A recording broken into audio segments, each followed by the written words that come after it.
Okay, so welcome to our Pathfinder session number 94, or as it is, 4710 AR, which is the year number, and it is season 5, episode 21. They are on a place called the Devil's Elbow.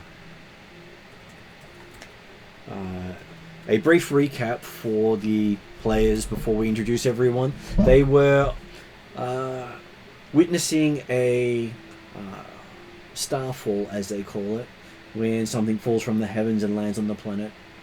They were sent by the Pathfinder Society to investigate because it's either a sky metal, as it's called, that's fallen onto the planet, or it might be something that grants immortality, because that's how the god Aridin gained his immortality. All he did was touch it, and he became a god. And that stone now resides in the center of Absalon, where Pathfinder Society's home base is. And since that time, 2 people have touched it and become gods, one of them while drunk. I have a way to find out. Well, it's called the Test of the Starstone, and most people die attempting it, and are never heard from again. So maybe it actually doesn't just grant immortality, it powers itself by those who fail. Interesting. And we had them find out it is a star metal, which comes with a parasite that likes to murder everything in sight, as long as it's got some form of intellect. Which meant a couple of characters were probably safe. Didn't go for the puppies whatsoever.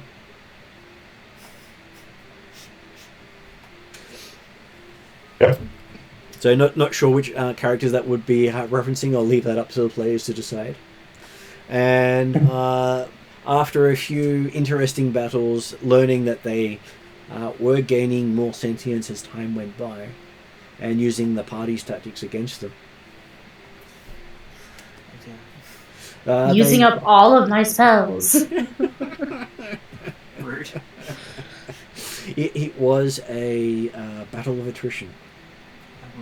Okay, yep. So when they used all their big spells in their first wave, inwardly I laughed. Oh no. I didn't give them any warning that there was more coming.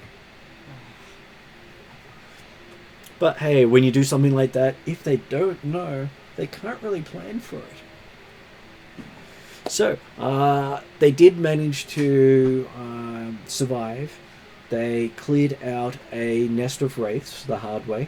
They decided to do that one hardcore.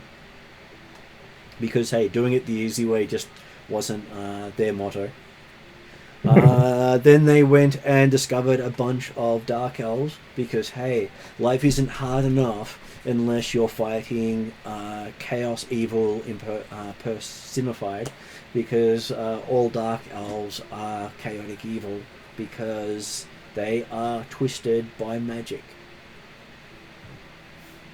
There is no lawful or good drow in this setting. I agree with it. Just like there's no undead that's not evil in this setting. All undead are evil. Yep.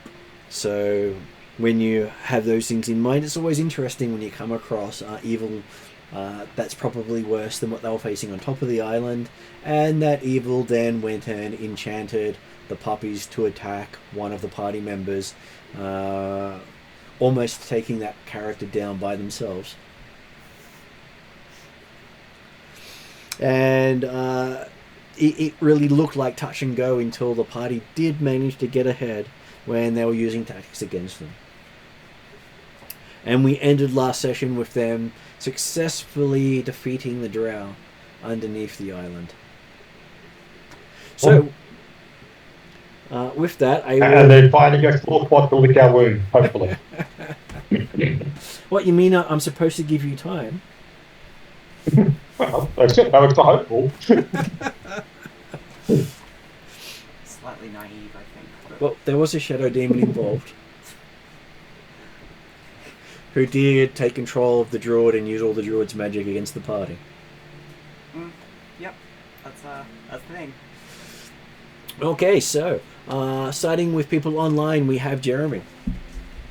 Yes, good evening all. I play Cordar, the elven half-human warrior of Sandpoint, who grew up reading and hearing about the legends of the great wonders and noble group and organisation that the Pathfinder Society was, or is, and dreamed of one day being worthy to join such a glorious organisation. Somewhat following in the footsteps, or the related footsteps of his older brother, half-brother, adopted brother. And then, yes. Unfortunately, he discovered the adage of never meet your heroes, and discovered the Pathfinder Society wasn't quite what he'd been led to believe, but that just means you've got to work harder to try and bring it up to the standards he feels that it should be. I'm sure he understands by now that the training grounds were designed to test you in many ways. Yeah, well, no, it's more the idea of the discovery of the fact that, hey, it's not all the Grand Lodge faction. That is true.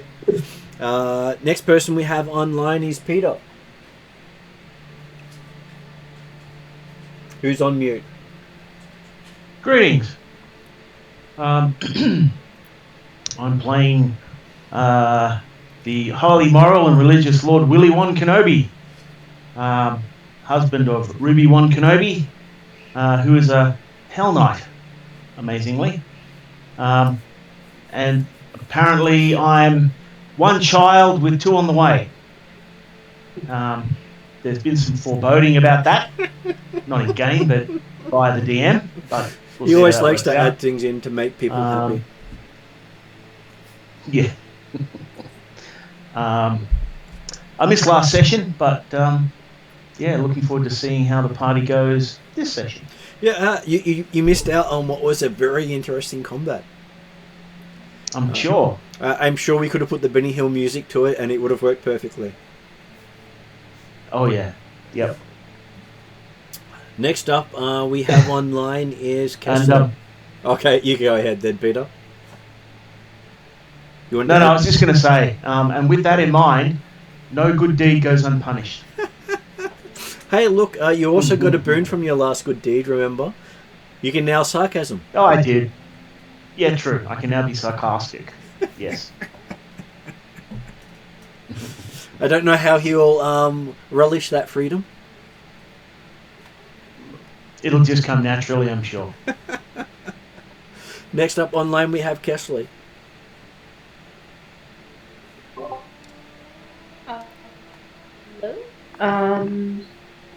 Sorry, I was just double checking my mic. I am playing Fandra, the elf druid. Originally sent as oversight. Essentially, management just sent the inspector in. Realistically, sent somebody to look after the party, make sure and write down everything that they're doing.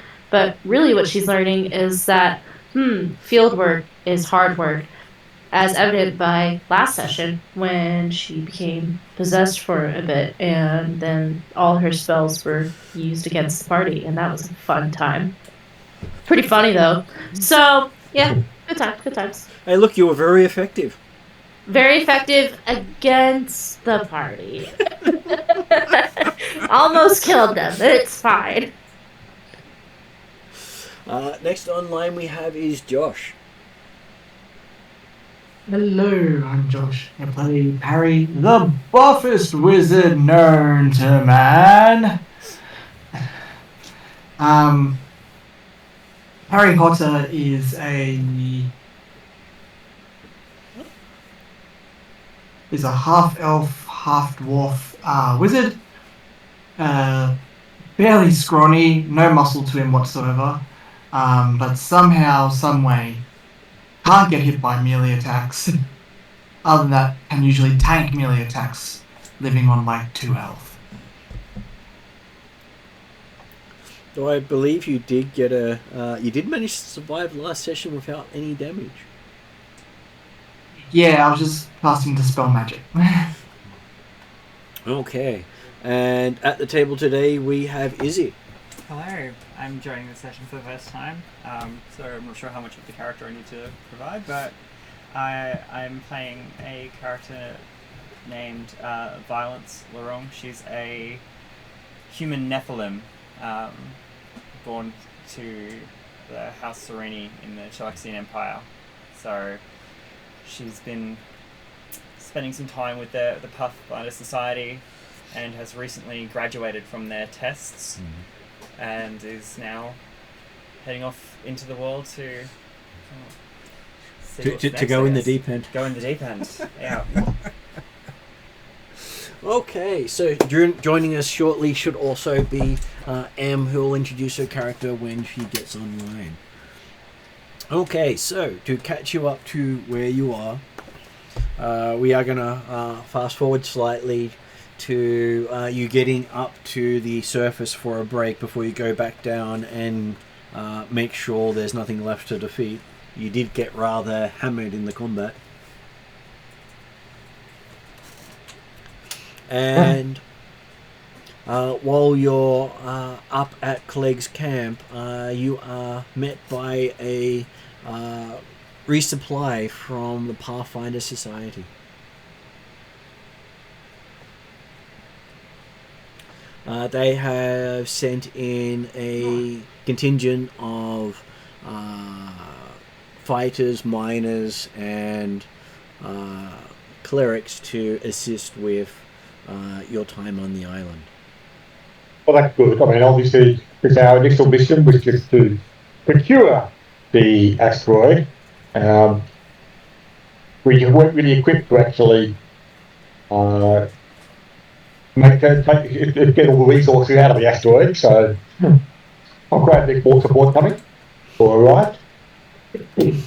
And the first thing that happens is Violence and Willie recognize each other.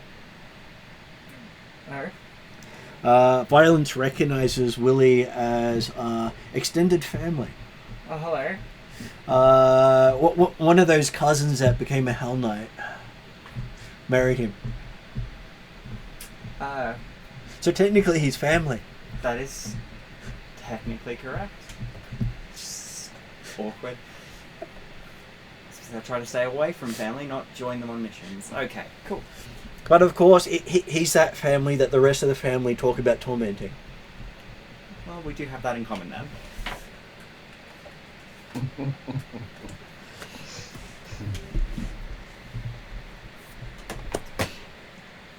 And Willie does recognize the Violence from a description from his wife as someone she used to pick on as a child. Yes. I can empathise. I get picked on as her husband. Apparently she practiced what she did on you on her. They had to spend that time practicing on someone, and it just happened to be me. Chalexians are always fun in how they practice stuff. Yep, especially that house. So yes, there is some recognition as looking at both of you. Yep. I guess I give you a confused look and maybe a half nod. Yep. Like, you're married to what's her name? Ruby. Ruby? That's the one. Cool. I do. And how is she?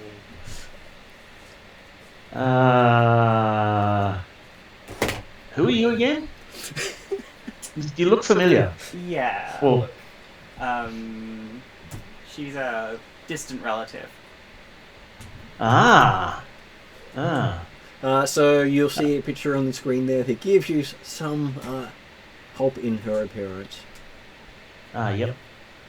You asked how she was. She's pregnant with twins, I hear. You hear? You weren't. I hear. How does she get pregnant without you knowing? Well, no.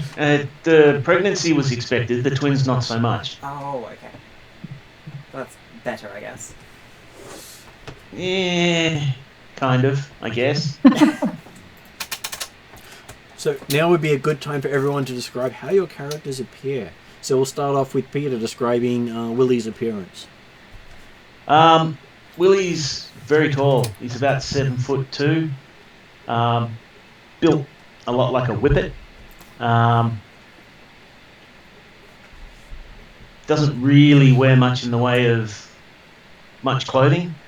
My picture, I think, pretty much that's probably more clothes than he does actually wear. And almost no matter how cold it gets, he doesn't seem to be affected by it overly much. And if you look at his shadow closely, you'll notice that there seems to be cat prints in the shadow. Interesting. Not tiny cat prints. No. Very. Kitties are large. But sweethearts. Absolute sweethearts. And he does have claw marks right across his face. Oh, yes, that's right. Yep. Cats and claw marks. Is that an accident or It was intentional. interesting? Okay. Not his intent. Yep. No. Understood. Well, But he did ask. That's right, yeah, it looks like someone or something.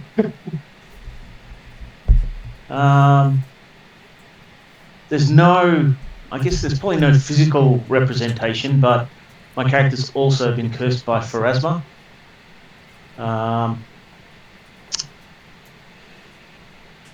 Maybe I've got a slight milkiness to my eyes.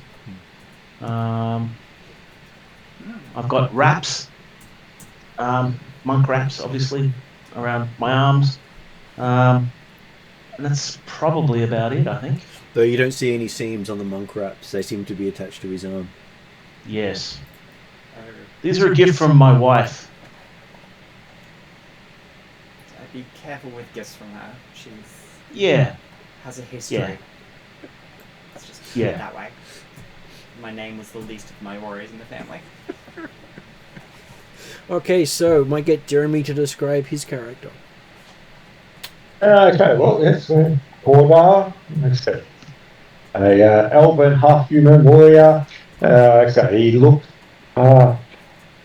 big, solid, muscular warrior, heavily armoured. It is half plate, shield. Okay, he looks somewhat like your classic champion, but unfortunately he doesn't claim that title. Or paladin. So, yes, he's got a pendant of Iamide around his neck. And yeah, as I say.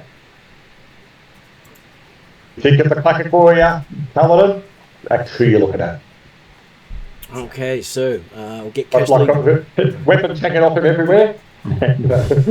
Yeah, it's basically like Game of Thrones with swords and stuff everywhere. So next up is Kesley describing how Fundra appears. Yes. So Fandra is definitely like your classic elf-looking druid. Very much green, brownish hair, all that stuff. Seemingly always a feather or 5 in her hair. Lots of small animal trinkets, kind of thing. And of course a very wide-eyed expression that hints to her typical animal form of an owl when she is in that form. Yeah, nothing too crazy. She has a nice staff that she carries around with her. Nothing crazy, nothing fancy, just a staff. It's just Yeah. Okay, so Josh, how about a description of Parry?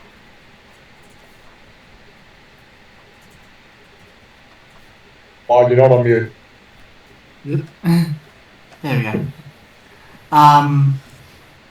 So you see this wizard again, fairly tall, not as tall as Willie. so I'm probably about 6'6", maybe 6'8", give or take. Fairly average in build.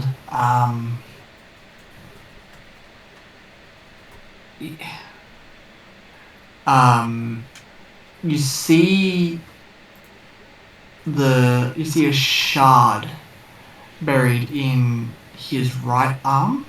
Yep. It's up to you if you want to know what the shard does. I'll certainly ask. That's an interesting thing you've got that. And Perry will respond with, yeah, I'm not the only one carrying one of these bad boys around. And I explain, like, it's the Shard of Pride and some of the runes in my homeland of Riddleport. Explain the bridge and explain some of our adventures of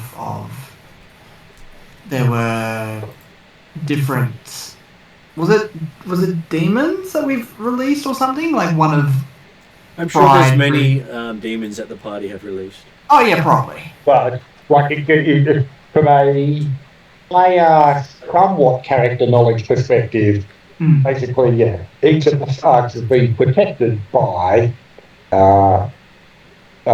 sin spawn that have been sort of the remnants and leftovers of the minions of the Runelords from thousands of years ago. So, about 10,000 years old. but from the character perspective, certainly initially, so we thought they were demons. I know some of the characters have now worked out, hang on, yep, they're a special category of demon called sin spawn, but I'm not certain how widespread that is for everyone at the party. And how about we'll now get a description of violence from Izzy. Sure. So Balance is short, scrawny, possibly underfed from years with her house in Igorian. She's a Nephilim, so somewhere in her family's past, someone got a little too friendly with demons, or some fiend. And demons is more scandalous than devils. It's true. Definitely where I'm from. And Violence has inherited part of that, so she has slitted pupils and long, elongated horns twisting off her head. She also has cloven hooves on her feet instead of, and they're kind of tanned, and she's dressed in chillaxing attire, but it seems to be well out of fashion, so she clearly hasn't updated in a while. You'll see skittering back and forth across her shoulder seems to be a squirrel of some kind, though it's odd in appearance and seems to be marked in ever-changing magical runes that don't seem to sit still whenever you look at them. They've come across that before. Ah. They know it's a curse. Well, to them it's a curse. I mean, they've done something they shouldn't have. Not at least not in my experience. Since I've known Toskia, there's been no issues. Each character that has gotten that curse generally ends up dying not long afterwards. Well, I can bring Toskia back, so that's well, we can fix that. Yeah. Death's only temporary. Okay, so you find out that Violence has been sent to shore things up with you while you're getting some stuff done on the island before you are sent off on your next mission, which you'll be leaving from the island.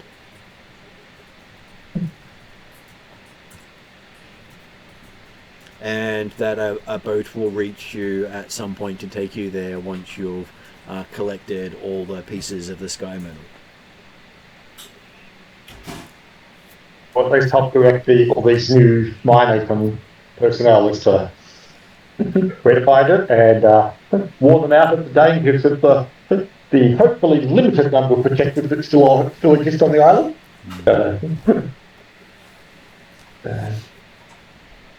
Okay, so Did we find? Oh, I suppose if it's actually on the day when we were covering. Okay, we haven't had a chance to have a look back down the cave yet, have we? No, that's why I thought I'd give you a chance to recovering, because most of you would go. We could always go back. You don't really want to. We've got a bit, I was thinking in my head, we stopped ahead and we're about to leave the island. I thought, hang on, I'll stop there to see if we've had anything more, but I'm happy that we're still going to do that. Okay, so Sparky is a little too beat up to join you, so Sparky's going to rest back at camp, as Sparky's got animal bites all over him. Her. Oh. She's a hairless dwarf. Yeah, what happened? Another curse. There's a lot of that going around. Yeah, so when you call a god's name in vain, you generally get cursed. Avoid that. Understood. The gods specific. Think of the gods like you hear the traditional Norse gods, or the Greek gods. You don't really want to get their attention, and when you have their full attention, you generally have bad repercussions. Yeah, leave them alone. Understood completely. Yes, the gods do listen. And the one thing you have heard about Willie is that the scandal on Willie's side is he's associated with something known as the Demon Lord Hank. The Demon Lord Hank? Yes. Okay.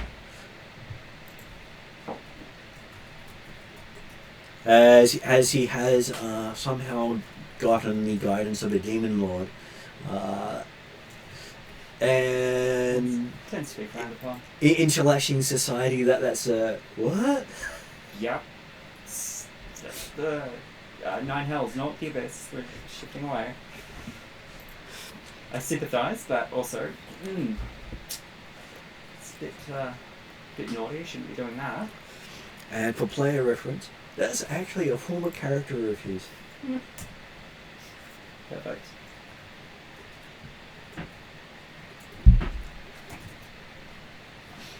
Okay, so would you like to head back down into the caves and see what you find? It is. From Cordar's perspective, certainly the intent of originally going down to the cave was to try and find an easier way to access the crater. So, and the fact that the Dark Elves were down there means that Cordar's certainly keen to find out what they were doing there and if there's left anything behind. So.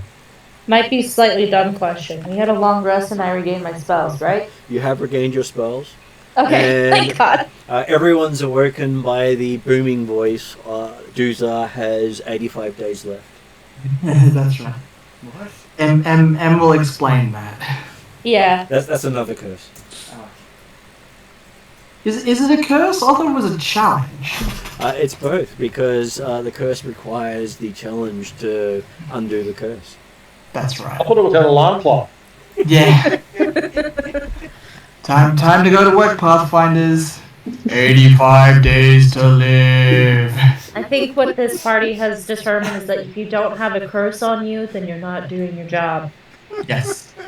That's reasonable. Well, given. No. You're doing your job, but you're not doing it correctly. Oh, well. You have a question? Oh, that would be lovely, thank you. No, I'm okay, just, The flavors are all sugar-free. can I have vanilla or something? That'd be lovely, thank you. Okay, I always say no. I'll be bouncing around the room, but... That was a very quick Okay, so, you've been drafted in to help the group. Because their usual help is moaning and complaining and saying how hard life is, can't really move a limb, apparently is caught rabies off the dogs, and going through just about every ailment he can state, some of them made up. Have I done Sparky well enough for people to say that's Sparky? I certainly recognise who you were talking about.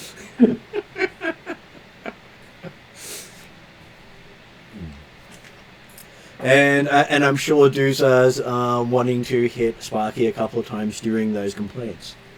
Yeah. Not only Duzar, I'm sure.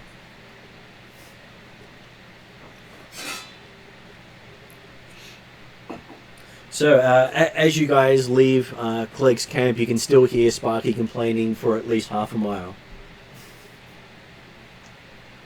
Sounds accurate, Sparky, to be honest. Well, I've got to give Mark some input into it, even though he can't make tonight. Of course, sending love. Well, I'm sure he would appreciate listening to it later. Absolutely. You find out that this island has a bunch of aberrations on it that are intellect seekers who like to infect the hosts to then have things burst out of their brains and turn them into zombies. Oh. They are called Akata.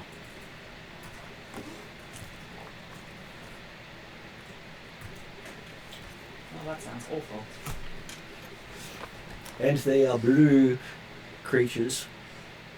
Yep, that's And if they eat the brains of their fallen, they grow in size. let's meet the brains. Got it. They're a bit. They have a little intellect devouring in them. Mm. And the only thing that found them to be allergic to is seawater. That's different. I guess salt will leach. It has to be actual salt water. If you do salt, doesn't do anything. If you do water, doesn't do anything. It has to be the combination of seawater. Interesting. And if you don't get the balance right, it still does nothing. Heavily salted.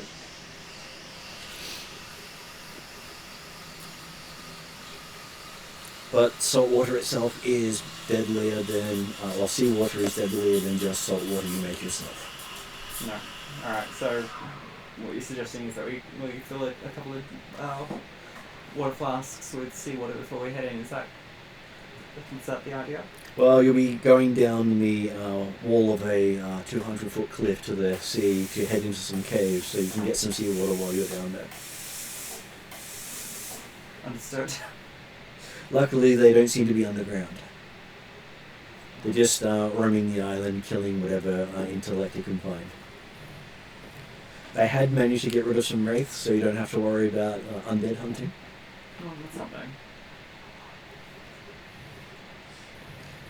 And there is a description of fighting drow and shadow demons. You guys sound like you've had a heck of a time. Yeah, it was That's not fun. recommended. Yeah. But this is why we make sure to check traps, that there's not going to be a giant explosion that is a doorbell to say, hello, we're here. Yeah, there was that. Announcing your presence like that does tend to be problematic. But they did find the trap, as they set it off. Yes, that's how you find it. Well, on the plus side, well, hopefully on the plus side, it might have gathered them all in one place so we could get them all together. Sure. Fingers crossed. Someone throw a fireball and hope for the best. Oh, they did throw a fireball. Oh yeah. When At the party. when the druid was possessed, the druid threw a fireball and caught most of the party. It's the opposite of what you're after. It was quite successful. The GM approved. Yeah, it sounds successful. Gee, did it? See, GM tick of approval for that action. Yep, Oh, I got it. goodness. Okay, so one thing you did discover before you left the cave is that there is the ghost of a siren trapped in the cave system. Part of the reason for leaving Sparky behind is Sparky also got compelled by the siren.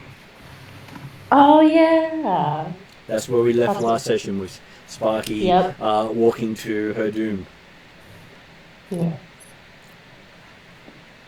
So, Apparently we managed to catch her and drag her back up to a top. Yeah, you said we'll come back later and drag her out. Right. Which wasn't terribly hard to do considering she only had a couple of hit points left. And also, she's pretty small.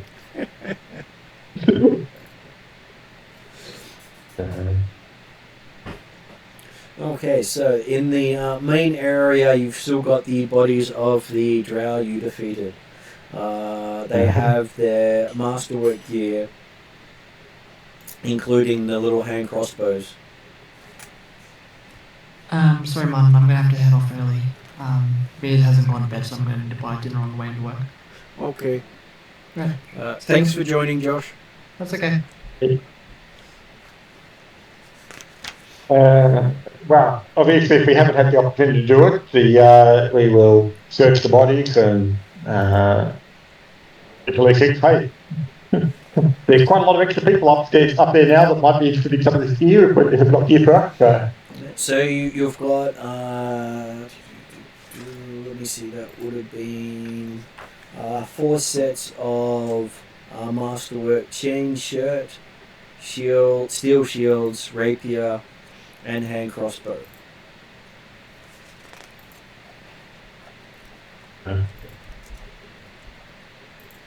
Yeah,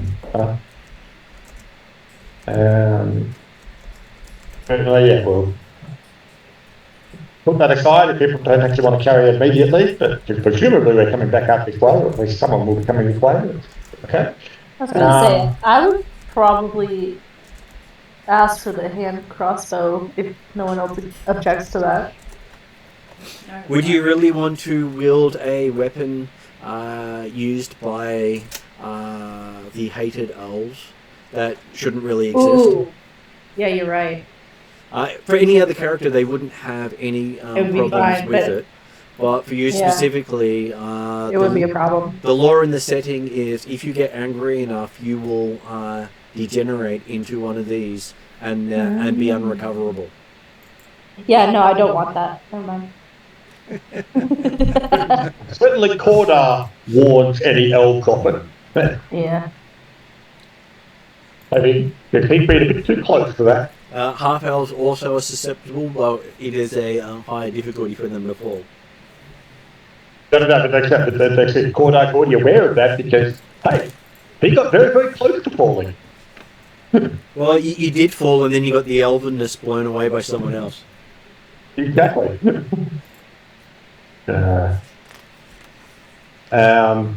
Okay, so on the spellcaster, they had a wand, some leather armor, a nice-looking spear and dagger, and a couple of silver bracelets with a matching ring. Very interested in the bracelets and the ring, and obviously the wand as well. I have detect magic at will and high arcana score if we want to try to. Okay, so let me look up how Certainly, magic the I works. would normally be looking towards carry, but happy that Violet can step in. I can send out a pulse and register where magic is. At what level is your permanent magic? I said cantrip, so it'll be a 3rd level spell. So I can determine the power of the effect. I'll determine which one's the most powerful.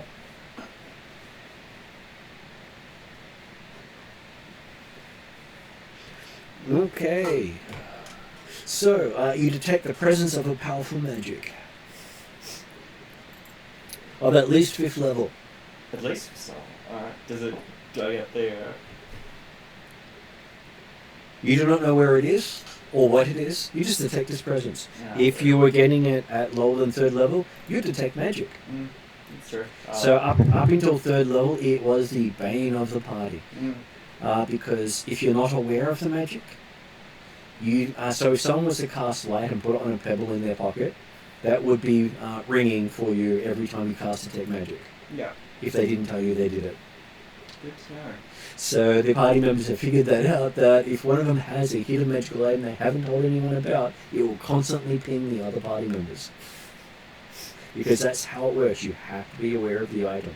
As you don't know what magic the party has, all the party's magical items will ping for you. Got it. Alright. Just so you know that part, because unless you can identify what's magic or are told by the party, detect magic isn't as useful. Right, so I've got the there's assurance and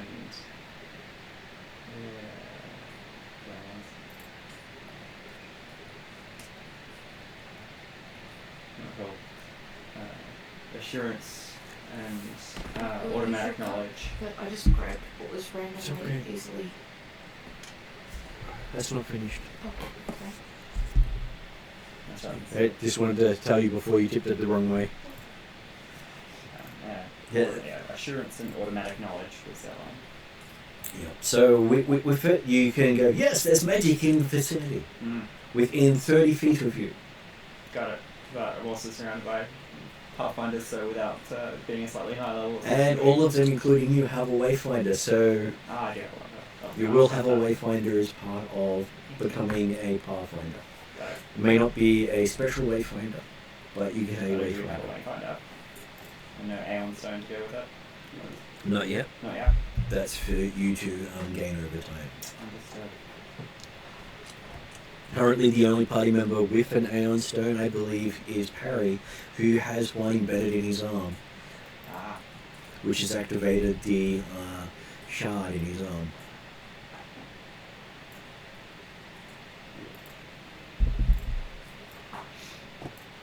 So yes, Oh. Do you have anything you want to add there, Jeremy? I was going to say, from the Kodak perspective, it's a case of, yep, back to the gear, confirm, obviously he's not looking for magic as such, but hey, if things look impressive or more useful to him than going through, maybe, but obviously being Growl, he won't necessarily be tempted for it. The more important bit will be, yeah, basically, putting it aside and ensuring anything that's really easily carried, or in fact,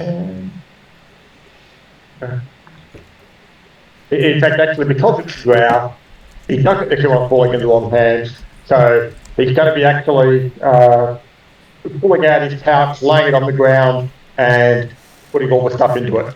So the people don't actually take otherwise. Don't want to leave it around in case there's more people around here that might come and collect it, that he doesn't expect. I think. And for Violet's perspective, information is that when he takes out this small belt pouch and lays it on the ground, it becomes a big hole. Okay. And he's actually got some shelving compartments built into. Nice.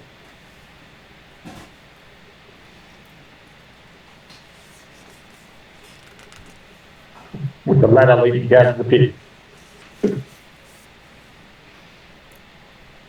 Okay, you do also. And then obviously, You find then, on another of the drow, you also find a wand, another wand, Another one. a scroll, and a vial, as well as elaborate mail, shield, and flail. Oh. Well, I suspect that people like Harry and or possibly Violet might be interested and or Sandra might be interested in the wands and other jewellery type items or things like that. Yep. But yeah, or they'll basically be gathering up all the armour and weapons that are being claimed. I'm definitely interested in the arcane, anything, yeah, magical or otherwise. It's a field of interest. Yeah. Basically just a magic nerd, but Some of this will have to be translated from D&D 3rd edition, because the module it comes from predates Pathfinder. yeah, It is the Pathfinder that's not Pathfinder. got it. Though I am mixing 2nd edition and 1st edition, as well as 3.5 Pathfinder modules. Yeah, cool. They're not that hard to translate on the fly. Just that sometimes the creatures and the items don't exist. Oh, alright. It was quite surprising to find out that Sturges technically do not exist in Pathfinder 2. No, what was the Bloodseekers, Bloodseekers? yes. Yeah. And small little things like that are always interesting to look at.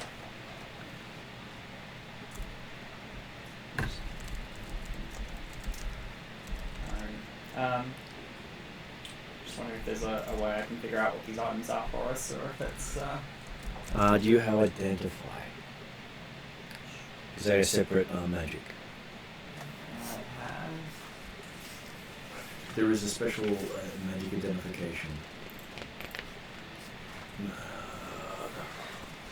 I'll just look up the spell name so I can actually see what it is.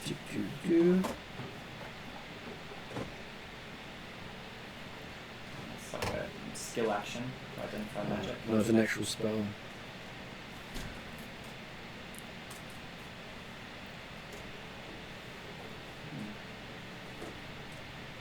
Read Aura. Oh, I do have Read Aura, yes. Yeah, Read Aura is the cantrip that is used to do that.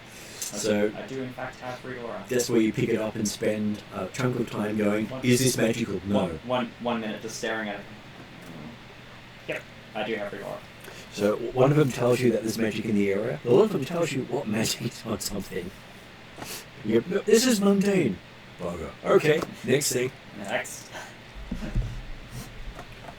That.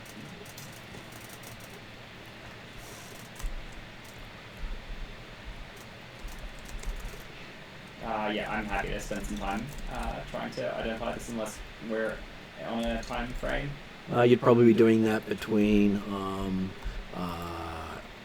not down in the caves because you don't really want to dedicate. No. I was going to say, at most you'd have time for a couple minutes to look at this because the main point here is that, okay, we come down to a cave where we had the big fight. Discovered, fortunately, nothing's been moved apparently, which is certainly a good indication there's nothing more to fight, that no other creatures here right now, but it's still a case of a rapid collection of gear before we then go and explore other parts of the cave system, because we didn't really get much chance to explore. Yep, sounds good to me.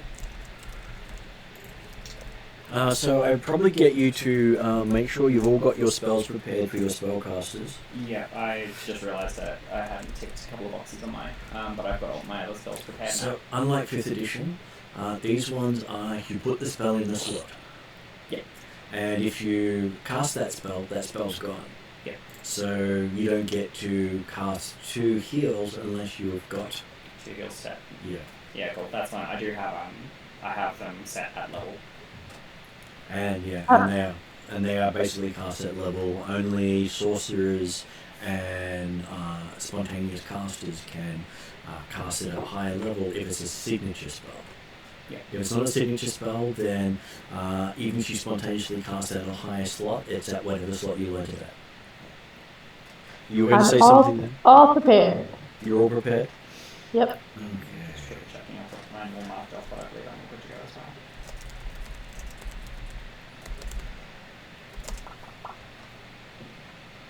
And you'll also have 2 spell books, a clerical spell book and a druidic spell book, because all spellcasters have a spell book. But that's why I had a familiar. Well, your familiar is your spell book. Yeah, I was going to say, that's how mine works, isn't it? It's like that I have to commune with them, Yep. and they tell me, oh, these are what you know. And what you're allowed to know. and I'm sure the rest of the party will be just thrilled to learn that there's another witch in the party. Another witch. They used to have a Tuesday night Pathfinder group that had a armadillo, Oh, fair enough. and that armadillo was corrupting the entire party. Husky is lovely. He's brightly coloured and got magic markings all over him. He's not evil. I'm not evil. I think.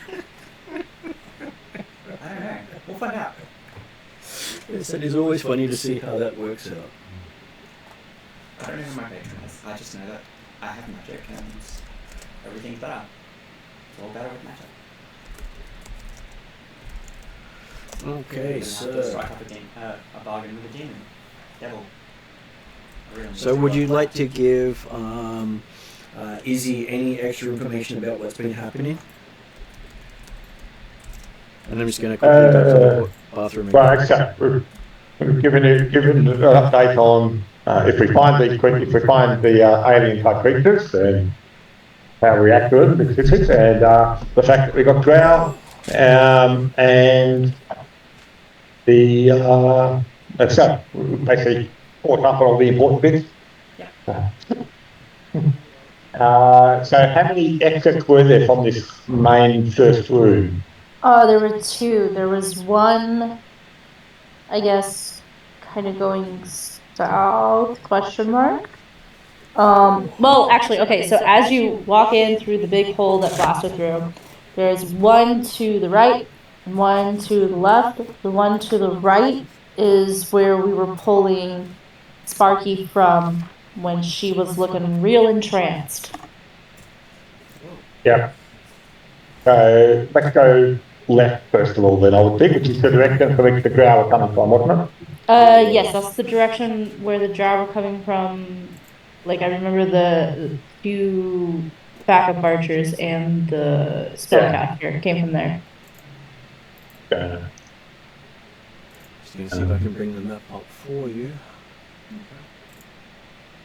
It's always handy when you can show them that.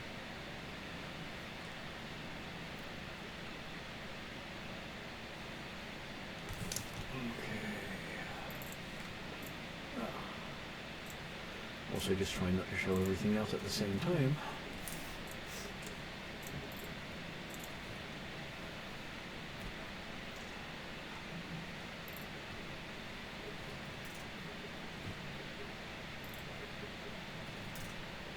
Okay, so that is the look you have of the area representing where you are. So G1 was the ledge leading up to the runes that were at G2, which blew up in people's faces. Then G3 was the party room where the party decided to have a little bit of infighting thanks to some demonic presence and some drow interference, where the drow had dominated the puppies and had basically gotten them to attack consistently the party dwarf. So it was actually two suggestions dropped on the puppies that managed to get them to, for one whole minute, attack the dwarf, because he looked like a Durga with the no hair. Yep. Yeah, I'll do it. Which is a racial enemy of the drow. Only less so than the elf, who then got possessed by a shadow demon and beat up the rest of the party. That's a real Dean issue here. What I was more mad at is that when Fondra was possessed, she did way better magically than she has normally. I just see. I gave you suggestions. You did the actions. Did Clint come down with it this time, or is he busy up the top there integrating all these new personnel from the Pathfinder Society to try and stop them actually taking over and controlling what he was hoping to get hold of? Well, you found out that once he woke up in the morning, he was no longer dominated by the Dark Elves. And while he'd been fighting them the entire time, they had actually wanted him to bring you down to take you over. Oh, okay. And he wasn't able to tell you some of that until after the domination wore off. Okay, which is why he let us down here without necessarily telling us what to expect. He'd been very evasive about what to expect. So. But he tried to make he had managed to make it as suspicious as possible, and not interfere in the combat, because that wasn't part of the domination. Yeah. So in that sense, then, particularly, have you come back down again, or is he saying, "Hey, no, I'm not going near that place for a while"? He doesn't want to touch those caves, even if his life depended on it, after having his mind warped. Happy with that, or understandable anyway. Well, he is one of the crime lords of Riddleport, and carries a hammer that its head is probably almost as long as your horns. It's not good. My horns are long, you're a nuisance. Alright. It is a big hammer. Basically, after we've cleaned up the area in P3, is it? Stuff. We'll start looking down towards the. Is that a 6? Okay, so On the left-hand side, if we look at the map. G6, it is G6. You don't want to go towards G5 because you know that there is a siren in there. You have. We know it's a siren. You know it's a siren, or at least a dead siren, but hey. Okay. You've already dealt with undead, and if it can't reach you, you'd rather leave it that way. Yep, happy with that. Besides, there might be skeletons. Yeah, Cordar has gained a phobia of skeletons. Oh. That's understandable. He got a critical one on a rule save when you saw them. Oh. Well, no. The really annoying thing was the fact that when he saw an actual skeleton, not one that was up and animated, purely a bundle of bones on the ground. Oh. As it is a horror game, phobias do occur. Interesting. Yep, okay. If you're up and about running at me, that's a lot easier to deal with in a lot of ways.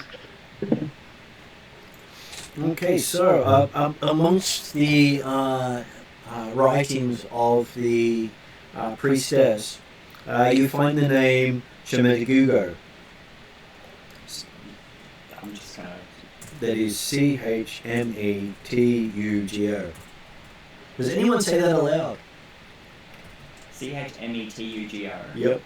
Yeah, we're good. Yes, unfortunately Sparky has mentioned many demon names aloud, Uh-huh. and is currently chased by many demons. Well, in Cordar's case, he would have been quite happy if there'd been some writing and stuff like that. They can be left to the others while he's walking down elf corridors and things like that, being sure that things come. And but also encourage them to say, hey, read the diaries later, we'll catch up with her. It does also talk about what they were doing on the island, Uh-huh. which I'm sure isn't important. You can go back to that later. Again, look, it's something that we'll be interested in, but right now, it's probably better just to confirm there's no other ground left around here.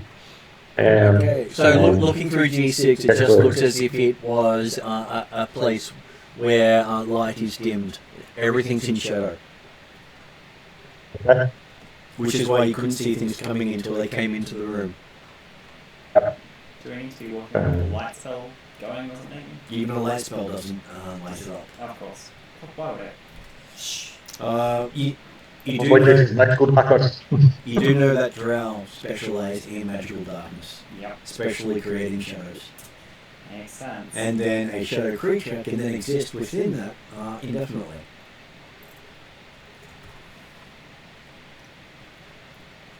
So as you're moving through there, you're sure that you see what appear to be 3 giant cats following Willie everywhere. What's the big cats? Does Willie answer? No question was asked. If Cordar overhears the question, if the question's actually asked, he'll say, you don't want to know. Don't want to know? Are you sure? I usually want to know. I know curiosity killed the cat, but this seems a little silly.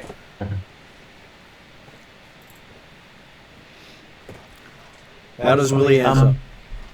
I'll sort of just generally say, just to the general aura or area, I'll say, kiddies, they don't mean it. Don't take it personally. I don't mean to insult anyone, I just need to know, I just have a need to know everything. Calling the kiddies silly is probably not a good survival tactic. I don't have good survival tactics. You hear an intense growl in the back of your mind. It's They sort are. of, everyone in the party gets to make a will save.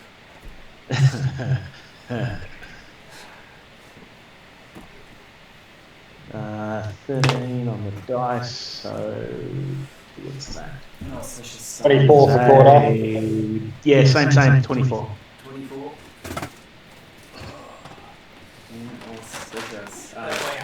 Thank you. I left my home for that. That's okay, that's known as the dice machine. Yep. This one's got a 20 facing up. That's it. That's what we're saying about. The group do know how often they roll low. Yeah.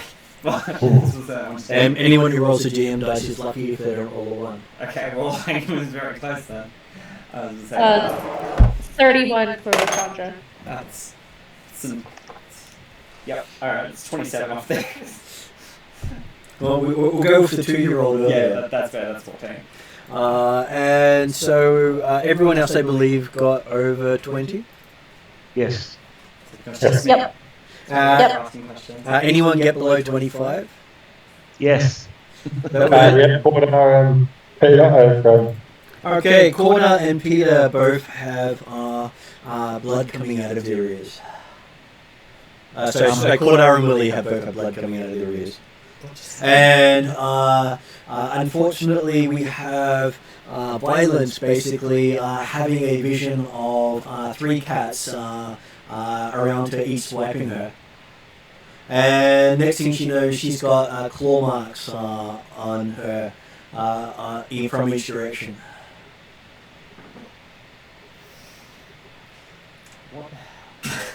I'll move over. And you hear a voice in the back of your mind going, yes, in a deep growl. The cats are very understanding. They are lovely, lovely entities. And I'm sure that as long as you, when you get to know them, you'll start to feel exactly the same way I do. And you have a brief whiff of brimstone. Interesting. So, more respect towards the cats. I will keep that lesson. next time I have a record, I say, I want to know. That's alright. He says, Corda says, that's why he says you didn't want to know. And now I do. That's it. Okay. Just in my head, or have I taken actual damage? You look and you see that the claw marks have filled over as scars. Looks a lot like me, or slightly similar. Slightly similar, except, where does Violence have these 3 lots of scars now? One each arm, one across the shoulder and chest. You can all see the scars. Yeah. I sort of go, well, at least you got it in places people can't see if you cover them up. And I sort of point at mine and go, yeah. The scars look identical to the ones across Willie's face.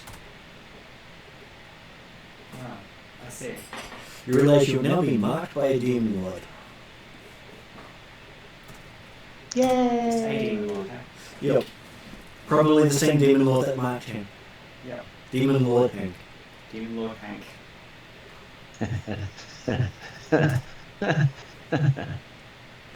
So I'm yet to figure out where my Nephilim came from, so I'm curious now. Well, the demon lord does seem to keep it all in the family. See that. Okay, as you move further through, you see that G7 area is what seems to be a laboratory with one of the Akata on a table being opened up for what looks like an autopsy. Hey? Fascinating. Why?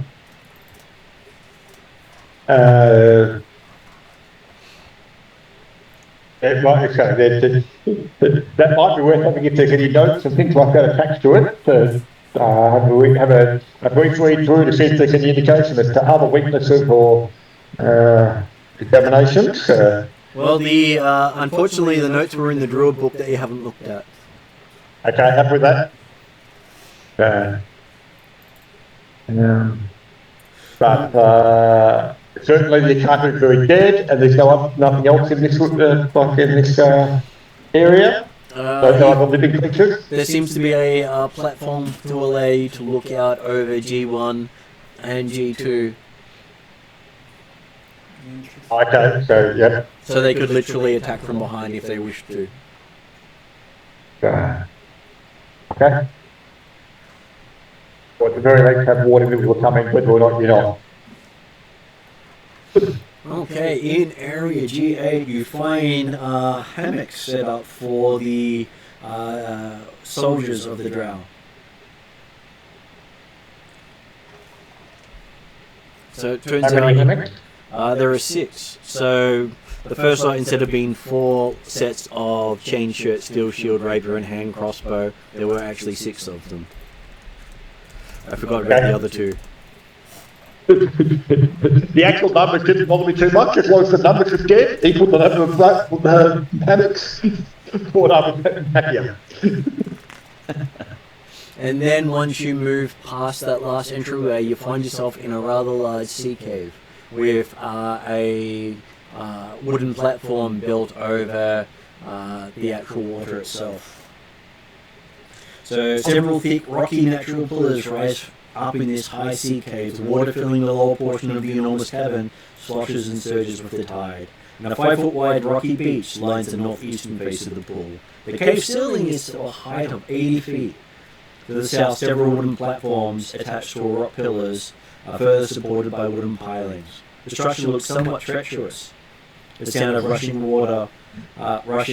water comes from the northern end of the chamber, where a thin cascade of water plummets from a narrow crack in the ceiling into the pool below. And you can tell that there is a submerged exit to the sea in the cave, as the water here does move with the tide and waves. Have we seen any rivers or lakes or anything like that on the island? Because the island really finished setting up for having something above us to have water rushing down into this. You have not seen where the water's coming from. You're not used to. You haven't seen any water at all in this place. Yeah, except obviously the seawater that we're obviously sea level changes slightly, but if there's water rushing down from above this cave, then where's it coming from? But, okay. Okay, I'll give each of you a perception roll while you're here.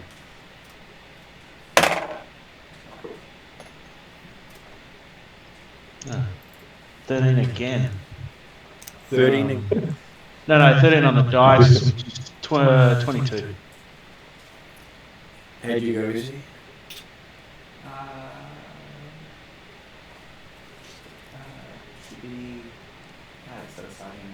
Yes. Was it 4 plus 20?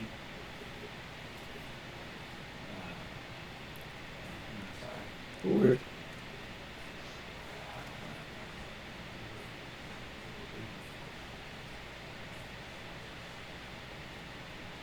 17, I think. Okay, how about the rest of you? I got 17 as Quarter, well. Quarter, I'm really apparently still on the same wavelength. I also got 22. Yep. And how much did Kessler get?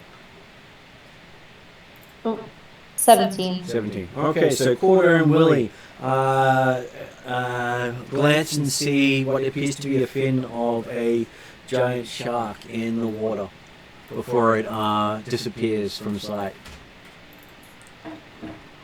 That's bad. Don't go in the water. Yeah, important safety tip. Quarter will certainly have his flaming sword out. Having seen the fin, thinking, okay, well, there's still certainly potential dangers, but yes, avoid going in the water at this stage. Okay. Can we see the shark in the water? No, the water's too choppy to actually see it. Oh. Yeah, we only saw the fin briefly. I'm going to be back in a moment now that the bathroom's free. Oh, this looks...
so besides also seeing the fin, each of you notice that there is a rune on that central pillar. A rune. Yep, a glowing rune. Could I do an Arcana check to see if I know what it is? You can. Alright. How close do you think you have to get to it? You're doing it from a distance, so it will have a high penalty on it unless you go up close. I'm sure it's safe to climb up on that rickety wooden thing with a shark beneath it. I'm sure That it's guy, how strong does it look? It looks safe enough for a extremely light elf to walk across. Oh, actually, I might be able to do this easier. Let's see. Yeah. Martin, Yeah. I might, after a little bit of consideration, I might go back to G8 Yep. and grab a hand crossbow Yep. and as many bolts as I can get. Well, that's what goes back to G8 for that. What I put them all in his mouth. So, So if you want one. okay, I wasn't aware of that. So yes, I'll sort of motion to you to fork one over and the bolts, if you will. Was there any drow poison? I don't know if it's there is some drow poison. Oh, good. Dip, dip, dip, dip, dip, dip. I'll dip a couple of bolts, say 5, and cock and load with poison bolts and wait for the giant shark to do nasty things. Well, it does take a little bit of effort for Cordar to open up the pouch, to open up the pit to get in there. Except when people didn't take the stuff immediately, it went put down in storage. So, if you want that, then I'll wait patiently. we may be a bit distracted if others are doing people. Okay, so Izzy was just saying that she could send her familiar over and see through its eyes. That could work. Yes. It's a flying squirrel. Height might be your friend. Yep, that's a perfectly reasonable thing. Mm. Tosky is flying reasonably high above the water. There are no stalagmites. Stalactites, I should say. On the roof. Not that much, no. Okay. I don't think it's a limestone cave. This is more of a carved by the waves rock with pillars. Okay. Yep. I just wanted to make sure.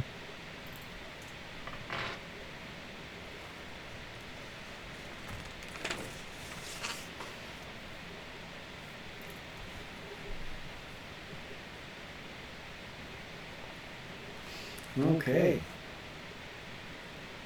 So do you have a default Arcana check for 20 seconds? That what? No. That's automatic. Normally 10 plus your ability. Okay, so it's automatically 17 then. Which means that most of the time you can roll higher.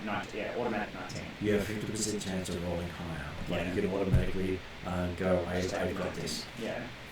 No, you can do the roll. That's right. Okay. Assuming my flying squirrel gets over there safely. Does it have wings or can it fly naturally? It's got wings. Okay. It's one of the several familiar abilities I have pre-selected for today's flying. Okay, so your squirrel sprouts wings and flies over. Yep. What colour do the wings look? They're slightly blue and feathery. Are they? I mean, it's feathery? Yep. I mean, honestly, it's a flying squirrel. I just thought it was a great joke, but yes, Yeah. they're in line with the rest of Toskio's appearance. They'll be blue and appear to have flowing script over them. Okay, so he makes it across with he or she. They They make it across with a slight trail of brimstone behind it. Interesting. That's a new one. File file that away for later. I'll begin to use Toskia's sensors. Actually, what I'll do is place myself very far away from the water, wherever I perceive to be safe from here, and then I'll share sensors, because obviously I lose my own sensors while I'm doing it, and I don't really want to put myself in a precarious situation beforehand. So then, yeah, I'll do that and do the Arcana check. Alright, let's say 17. So, the Arcana check is... While you're doing this, I'll stand between you and the water. 30. Okay.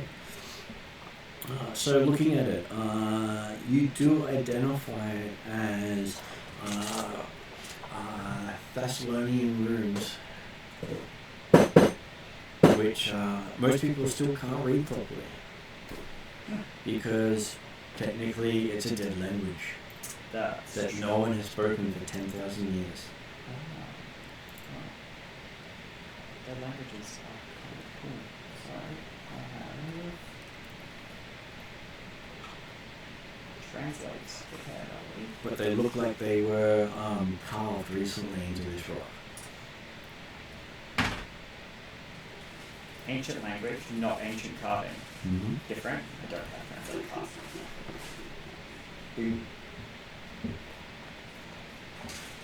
Okay.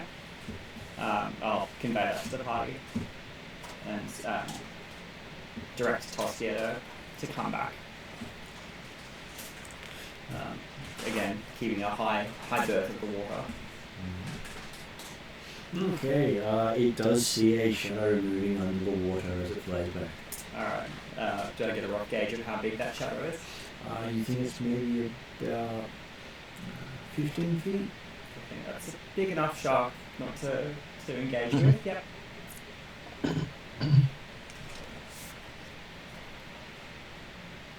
Alrighty, yeah.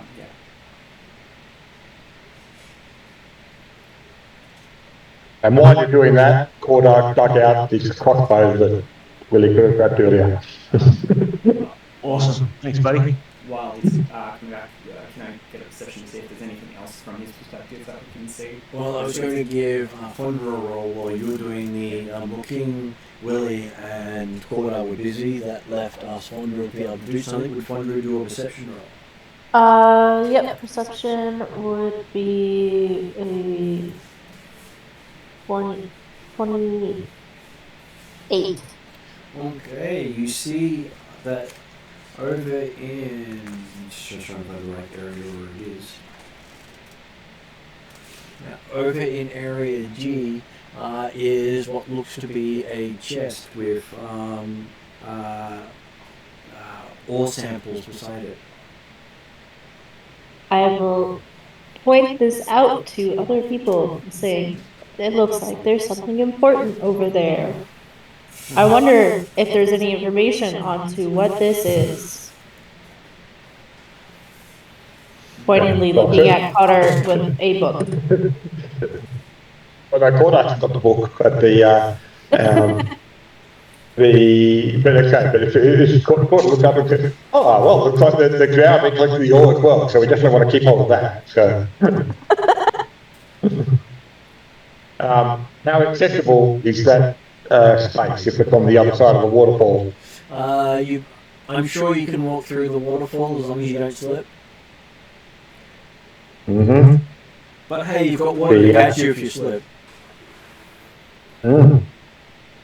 And like it looks like there's a bit of an island or something between, like in front of the waterfall. Is that something to be standing on, or is that a pillar that goes high? It's a pillar that goes high. So the grey sort of thingy you see right below the G9F goes all the way to the ceiling.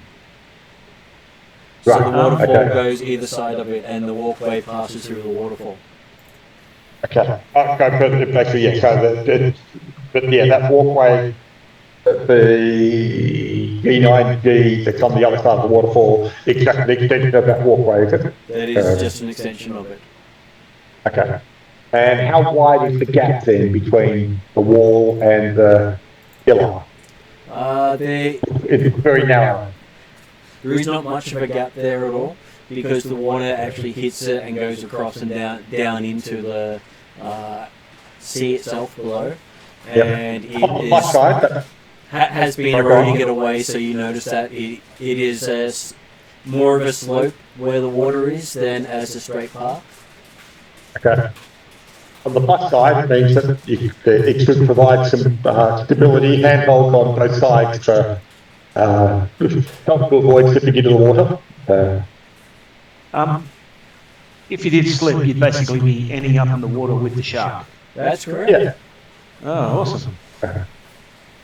So is this how Willie's going to show everyone how to beat a shark? Well, not fight it would be the best way to beat it. Yes. Don't go with the water is a better way. Get a bigger boat. But we do want the stuff that's on. We do want the stuff on the other side that's on the other side of that waterfall. So, Corda, I'll make it a bit of assessment to say, hey, how hard is it going to be to get through without flipping over or being pushed down by the waterfall. And how strong is the water? It should just be a athletics check to get through. It shouldn't be too difficult for someone with a little bit of strength. Yeah, that's what caught up. If only we had Perry. Once we've so Corda will again pack up his pouch after getting the crossbow out and double checking the any other items you wanted before going away again. No, the hand crossbow, the bolts, and some poison would be awesome. Yeah. And then, okay, so back up the pit and we'll investigate this waterfall and look to get through. Possibly, okay. Whilst he's confident it won't be he'd go through. There's no harm in being in going safety and tying a rope around himself, and then hand back to the others to say, well, yeah. Anything go wrong? Pull. Hang on, before you do that, how strong is the actual flow of water from the roof to the slopey ledge? It's got enough that if you stay in there too long, it may push you off. Yep. Okay. So to jump the, I guess, 15 feet, is it 15 feet? About 15 feet. Yep. How difficult would that be? Well, you could probably do it quite easily. You've got plenty of movement. The problem might be the fact you're trying to jump through a curved gap. There's enough room. Apparently, well, that's what it appears at least. Yeah. If it's not there, then please tell me. Or I do something stupid. You can do one of the later feats of a wall jump and rebound off the wall in another direction. So you can do a basic action. Your speed is at least 30 feet, isn't it? Oh, yeah.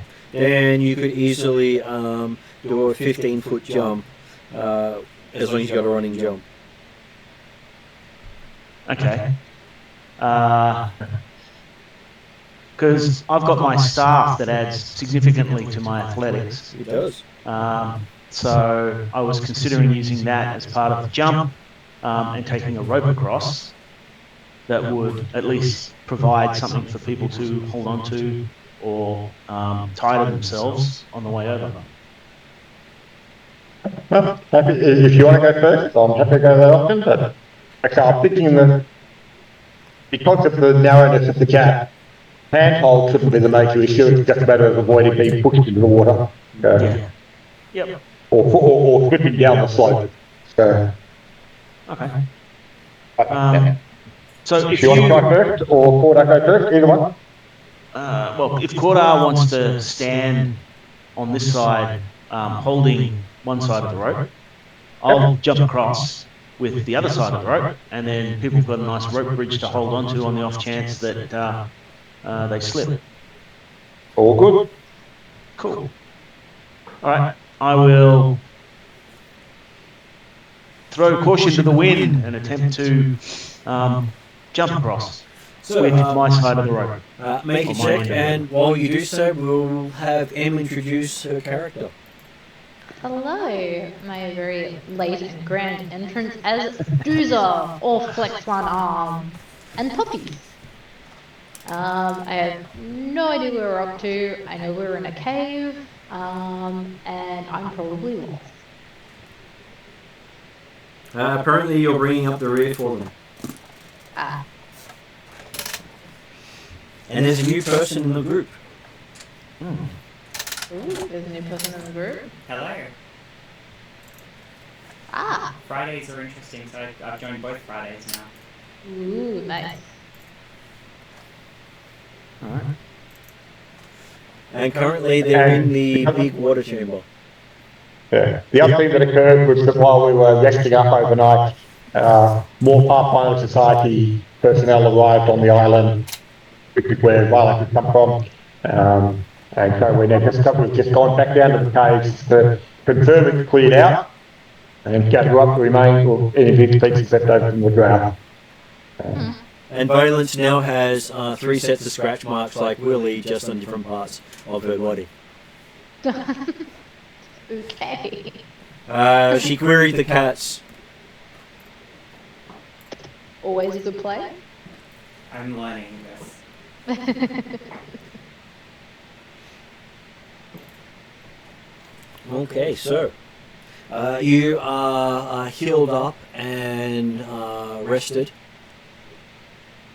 Finally. Considering I was on what, like, I think 10 hit points at the end of the last game. Yeah, just barely, because didn't you go down, like, a couple times? Yes. I went down, I think, like, You were on wounded 3 because Yeah. if you went down again, you were dead. I was dead. Yeah. It doesn't help that and while it is exceedingly useful, if I don't get healed before the next turn, I'm more likely going down again. But it kind of helps. Yeah. I get knocked down, but I get up again. Trick. Yep. And you did set it up so that Sparky did take down the Shadow Demon. Mm-hmm. Yep.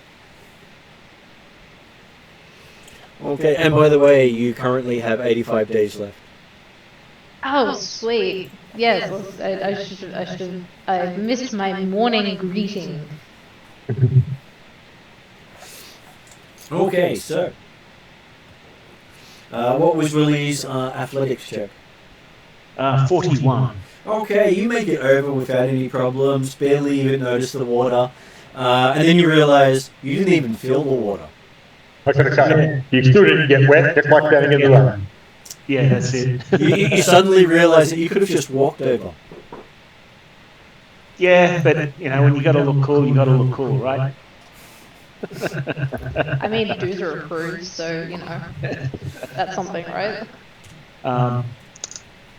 So I'll plant my feet, take up the strain on the rope, and wait for people to start coming across. Who's holding the other end of the rope? So, Quarter. considering there's only the limited space on here, have a quick look and see what you're actually looking at, because it doesn't work if we're not getting across. Well, thing is, though, I walk over there and the boogeyman comes out and I'm all alone getting eaten. It's not like that hasn't happened before in the session.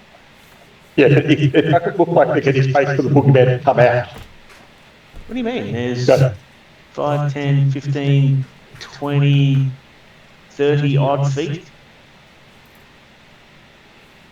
30 square feet, give or take. Because it's G9G, isn't it? It is the top space, yes. Yeah. yeah, but you can see that area, Yeah. and there's no boogeyman getting you out. Yes. So the main point I was going to say was that if Doomsday hangs onto the rope, then Cordar will come across, because he's got the pouch that can hold all the ore that we've come over to collect. So, Clearly, but we don't need to risk everybody going through the waterfall. Okay. Clearly, you don't remember any of Willie's exploits. I hope you mean that in a good way. There's also the element that Cordar hasn't dealt with a lot of them, apparently. Up to open interpretation. Is there anything this side to tie the rope to? There's plenty of things, but nothing that will support someone's weight. No, just enough for the rope to not sort of fall back.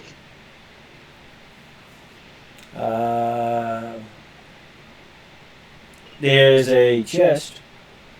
No, I mean closer to the actual area that I jumped. So maybe a large rock on the ground, or... No, this area has been cleared of all protrusions and stuff. It looks as if it has been worked recently. What do you got to achieve? What's the ground like? It is stone. Oh, great. What do you got to achieve? Alright. Alright, I'll stand where I'm still standing. I'll follow Cordar towards the chest as long as the rope will let me. It will reach. You've got 50 feet of rope. Okay, then I'll follow Cordar, still holding the rope.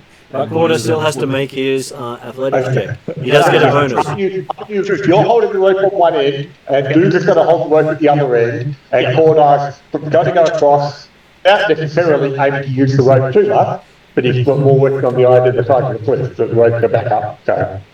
And then, as soon as he gets across, we empty all the stuff in the chest of the ore into the pit, and then we go back across again. So. Sounds good. So Cordar will try and get across. 18 on the die, so that works for 30. He was trying to get across. So what did you get, Jeremy? Athletics of 30. Okay. So his portable hole would require him to spread it out. There's not enough space on there for him to spread it out. Yeah. I was wondering about that line. It's only... Isn't it a 10-foot space? I suppose 10 foot square, so... Crap. Yeah. The closest place you can spread it out is G9E or G8. Okay. Well, the point is you can still, if it's as a pouch, you can still drop stuff into it, and he's got the canvas set up in there that can Does through the bits without going into the cell. Does it work as a pouch technically, or does it only work if it's on a flat surface?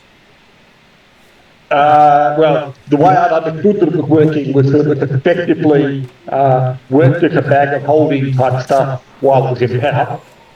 But because it was a pit, it could be actually then, like I said, he'd set it up with the, put the shelving inside and put some canvas covers down so that when he could put it in the middle, that it didn't actually disturb the organisation in the rest of the pit.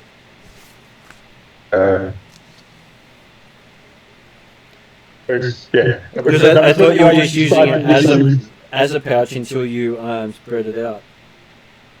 So it's actually trying to look up portable hole. It's like it was the sort of thing that it meant that effectively you could put stuff into it as a pouch, but if you wanted to get anything out, you effectively have to spread it out. Which is why when he said he wanted to get the crossbow bolts out again, I thought, great, okay. Okay.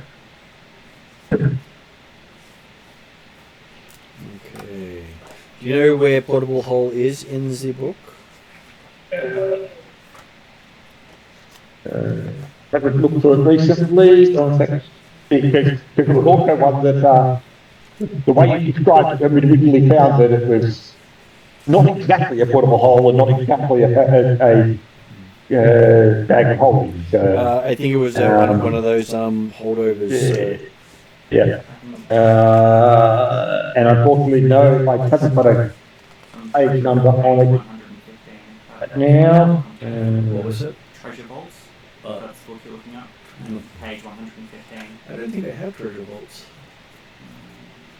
Otherwise, I can look up Bag of Holdings, see if the next bit. Yeah, I think Bag of Holdings all they've got at the moment. GM Core, page 276. I don't have the GM's call yet. Okay, so Either way, you sort of have thing a that, unique item at that stage then, so yes, you can drop things in there then. I mean, the point being the fact, obviously, if you've got the chest, that won't drop in, so if it does fit into the portal, into the pouch tucked up initially, we'll basically aim to put what can fit in the pouch easily, drop it in. Other stuff we will then look to try and carry across through the waterfall. Okay, so on that area, there's standing room for the two of you, but not much else in space. You can see that there's piles of chain, canvas, crowbars, fishing nets, grappling hooks, hammers, lanterns, bunches of different tools for shipwrights, carpenters, tailors, merchants, miners, a lot of climbing gear. You do see that there is silk rope here, which some of you haven't been able to pick up yet, as well as very heavy demolition gear such as sledgehammers, as well as a crate of 4 vintage bottles from Cheliax Vintage bottles of what? of wine. Ooh. And they're storing all this stuff in a inaccessible area of 9G. It is, yes. And a box on it as next to it as well.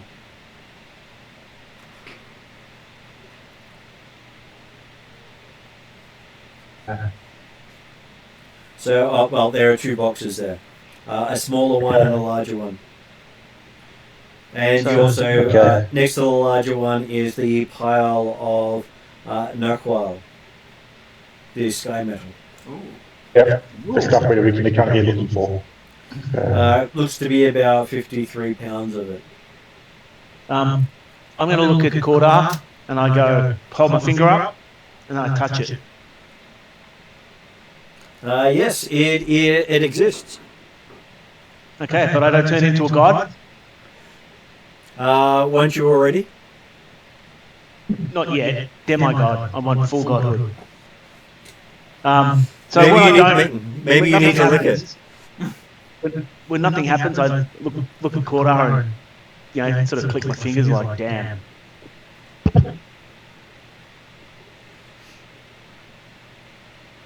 So Inside this small box, you see a bunch of potions with scribble on them, and in the larger box there is a lot of noble clothing in the elven design and jewellery, with what appears to be a couple of books on top.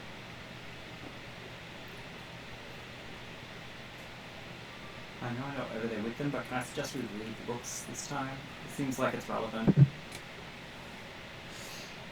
The intent will be to bring everything over to Study in depth. Sounds good.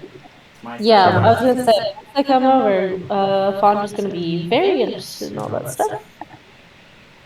Cordark actually interested in a lot of the mundane equipment, because you can always restock your portable holds. So, and besides, was there any crowbars amongst the stuff? There was. Yep. He needs to get his crowbar replaced. He got broken by a party member. Over a party member, by a party By a party member. And then almost over the party member. If there's more than one crowbar, then one will go to Doozer. I was going to say, did I break the last one? I can't Yes. remember. As an NPC, you broke the last one. Oh, yeah. Oh. I told you how badly the dice roll when I'm rolling for you. Yeah, I know. One of the few times my dice rolls ones is when I'm doing it for Doozer. Yeah, makes sense. The 4 ones in a row still seems. Oh, it was 3 1s and a 2. So I guess we carefully place the stuff into your portable hole. Or if we can't actually put the portable hole actually out properly, then it'll be a case of carefully transferring stuff up through the waterfall to the other side to get it through. Okay, so you successfully get everything back up to the camp up above, and with the help of the additional forces, managed to tame the island and collect all the meteorites on there. At which point, Dooza now has 27 days left. I'm sorry, what? Dooza has 27 days left. Actually, it takes a couple of months to actually working on the island, apparently.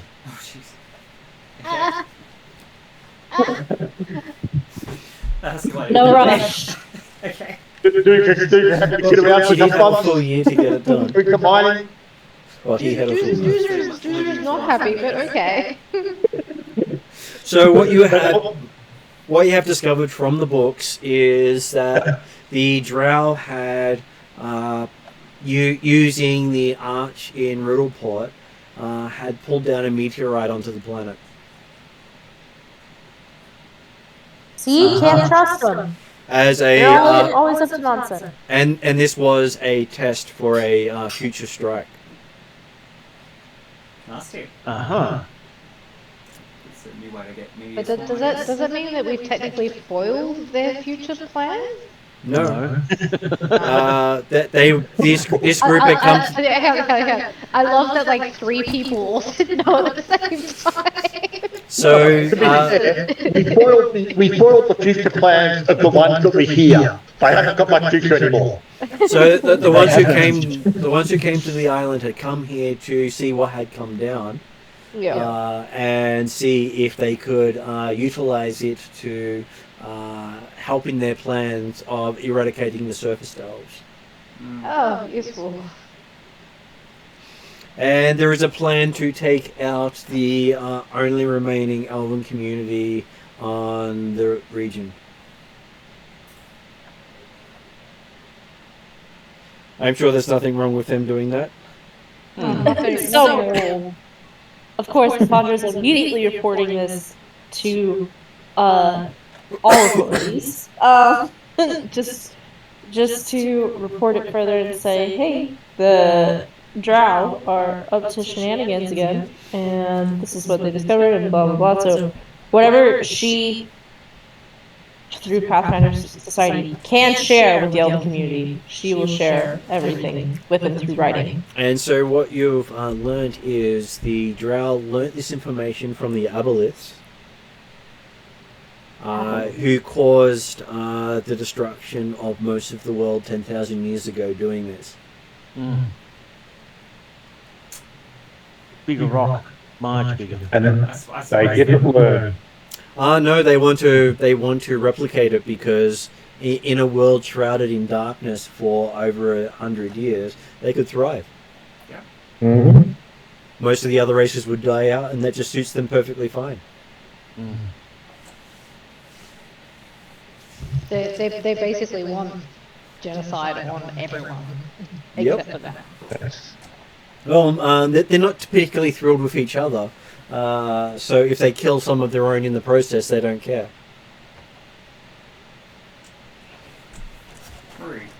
It's part of the gone crazy aspect of them. Yep. Yeah. I mean, genocide tends to be a indicator for crazy.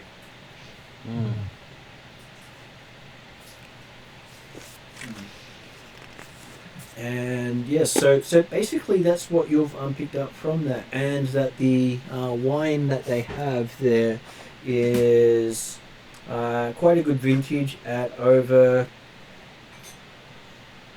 about 60 odd years old. No, 50 odd years old. Oh, good. I'll put my hands up for a couple of bottles. I think it's something my wife might enjoy. I'm very interested about the bracelets and rings that we recovered. Yeah, obviously we've got time to have a good look at all the equipment we actually found. I think Parry might have beat you to that. Maybe. Yes. So over that 2-month period that you were spending working on the island, you figure out that there are 2 wands, one that produces flame and one that cures. Basically a minor cure. Alright, minor cure and flame, produce flame. Yep. Spear +1.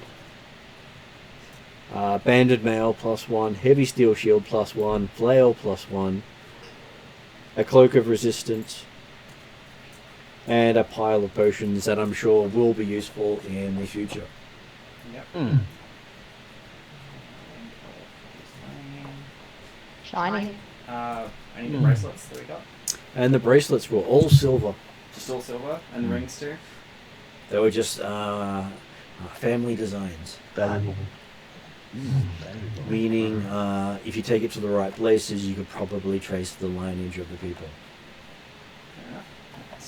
And what about the armor, weapons and shields and stuff? Anything particularly interesting? There was the +1 banded mail, the +1 heavy steel shield, and the +1 flail. Plus the spear +1. And a +1 spear, right? Yeah. I think the spear's the only one I'm interested in. But I could be even wrong about that one. I think Corday would like to get a magical shield if he hasn't already got one. Okay, I've got a magical shield at the present time. But there is the aspect of how dual is it? It does have the demonic symbols emblazoned on it, because all the drow here are demon followers. Okay, then. Not just in which case, demon followers. He'll just be looking to, in the future, get the Transfer the magic. Transfer the can't remember what the rune's called off the top of my head. The potency runes. Potency rune, yes. And I mean, he's actually got a few rune stones, so he can actually like, get it off the shield without too much problem. And it's going people from using it.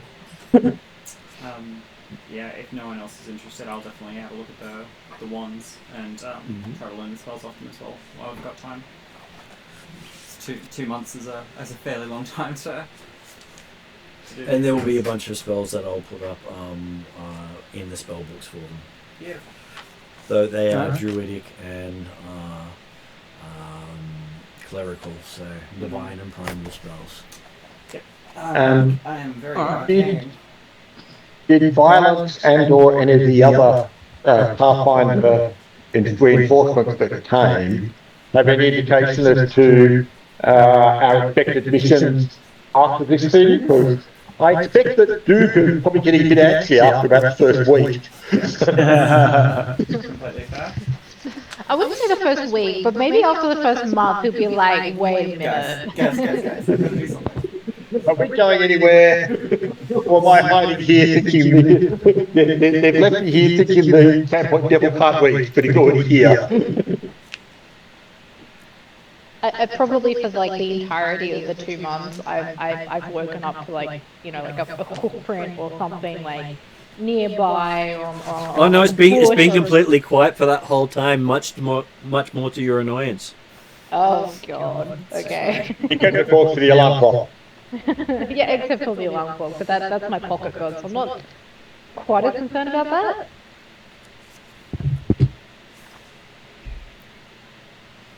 Okay.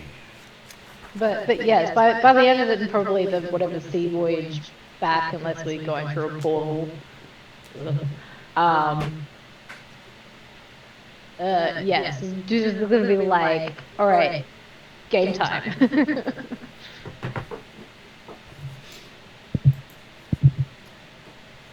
Okay, so you have a ship turning up at this point called the Taylor's Whim. a 90-foot, two-masted brigantine.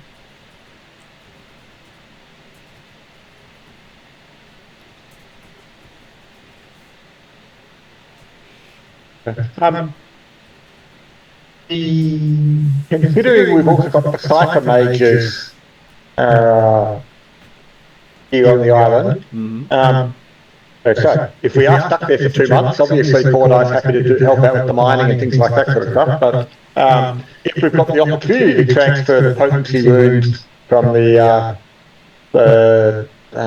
magical shield, armour, and unless anyone wants their magic spear, possibly we can transfer to other items. Yep, you should be able to. I have no I problem. don't know how easy it is to do, but I'm guessing the cipher mages probably can manage it. Most of them have some capacity, as do the Pathfinders who came over. Yeah. That's true. So I imagine that's where they might ask you. Okay, so you're being told that you're going to be taken on an adventure. Yay. It's always fun to be told you're going on an adventure. And you're given a room with 6 one-person bunks We're off to see the orphans. for 7 people. Sorry. Okay. Well, that's okay, because we'll come on and watch all the time, so we can rotate the bugs. It's okay. I can transform into an insect and go sleep somewhere else. It's okay, I believe they want someone on watch all the time. If someone doesn't need a bed, it says hot bedding. What's the... Oh, maybe I'll double check. What's the duration for pest form? Although, to be fair, if we're talking the cabin on the ship, probably the beds aren't all that comfortable for the tall guys. No, probably not. No, that's not me. I'm not transforming. That's fine. Okay, so the night before you set out, you're invited for dinner with the captain of the ship. Yay! Because hey, who would refuse the captain? I'll certainly continue to talk to him and find out if he knows what we're doing, where we're going. Depends on what he wants. He has that shirt pulled open sort of look, where he's artfully showing the bare chest. Yeah. You think of Captain Kirk-like impression. Oh, I got it. It's...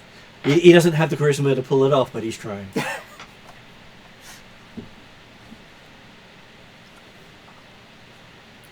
So you're brought into a room for a long table, covered by a white tablecloth, with a wooden replica of the ship adorned with fresh flowers.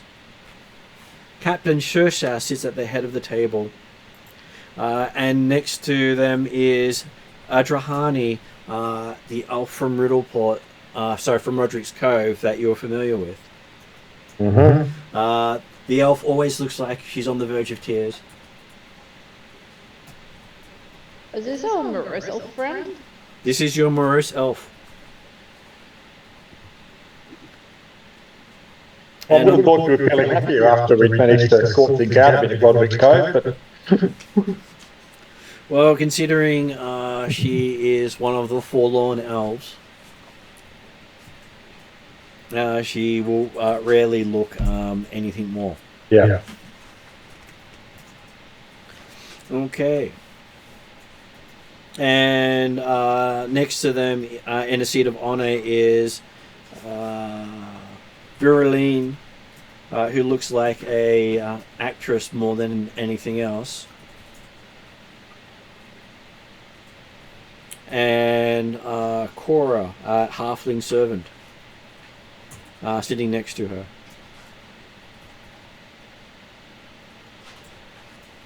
And coming in late is a human called Beckwood Ruse who smells of chemicals. Yeah, like an alchemist or something, or Very much like an alchemist. yeah. And do these people appear to be Pathfinder Society personnel? They seem to be along for the trip. Right. Okay. So the ships have been sent to the island to collect dust, presumably by the Pathfinder Society. But of course, got a few other paid passengers. Is that the idea? That's what you believe at this stage because this is your first chance to get to know them. Yeah, absolutely. That's right. I'm just confirming that. Yeah. Understood the assumptions initially, and let's go forward. Yep. And the dinner starts off with a course of bread and caper stuffed olives, followed by a lemon braised lingcod and fried potatoes. The halfling seems to be absolutely ecstatic, even though she has to serve the actress while eating herself. Dessert consists of slices of herbed cheese served with small glasses of sweet blackberry wine. And while this is happening, Aldrani tells a tale of woe of how Sazaru defeated a powerful three-eyed demon known as the Misgotten Prince, who had subjugated the Varisians of the Lost Coast during the Age of Anguish.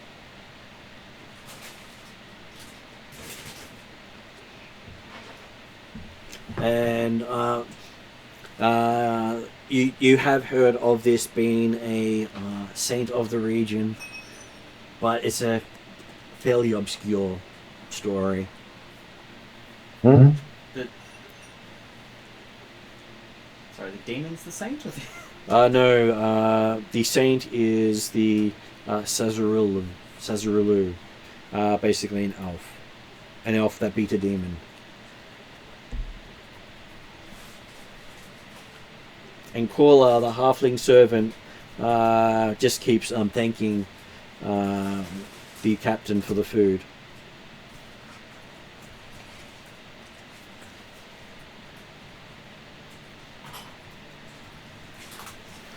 I'm just looking at what who the captain is, because it has everyone else described in that section except the captain. It says look at a different page number. Okay, so the captain is Shershal Antfal, a female half-elf swashbuckler. That is what she looks like. I'll show the others. Okay. This is more interesting now.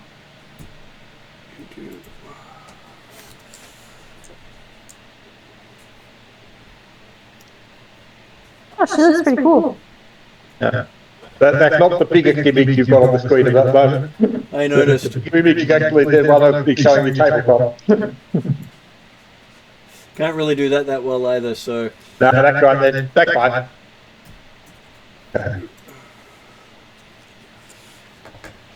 Yeah, you know, you always have good plans of stuff happening and then things get in the way. All good. What was the name of the ship again? Switching back to that Please page. swim. Yeah. Sorry. TYALEE'(S) Whim.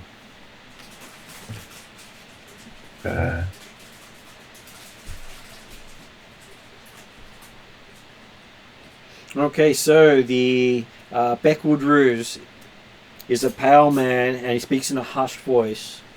He says he's a native of Versex in Ustalav, from a small village whose name you have no reason to have heard. He was a student for a time at Sinkamati School for Sciences, but he left his studies to travel. He gladly shook the dust of Ustalav from his shoes and will never return. Most of you have heard of Ustalav as being the place you want to go if you want to deal with undead. Abominations, horrors, things from beyond. It also is the home to the tomb of the Whispering Tyrant, a unkillable lich that killed more than one hero. And while he's in a tomb, he's not exactly dead, which is why he's known as the Whispering Tyrant.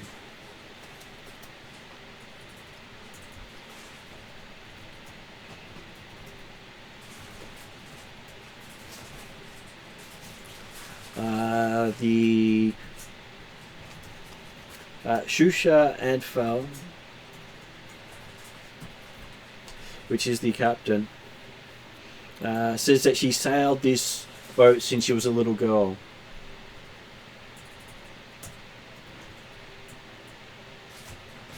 And she named the boat was named after someone she cares about.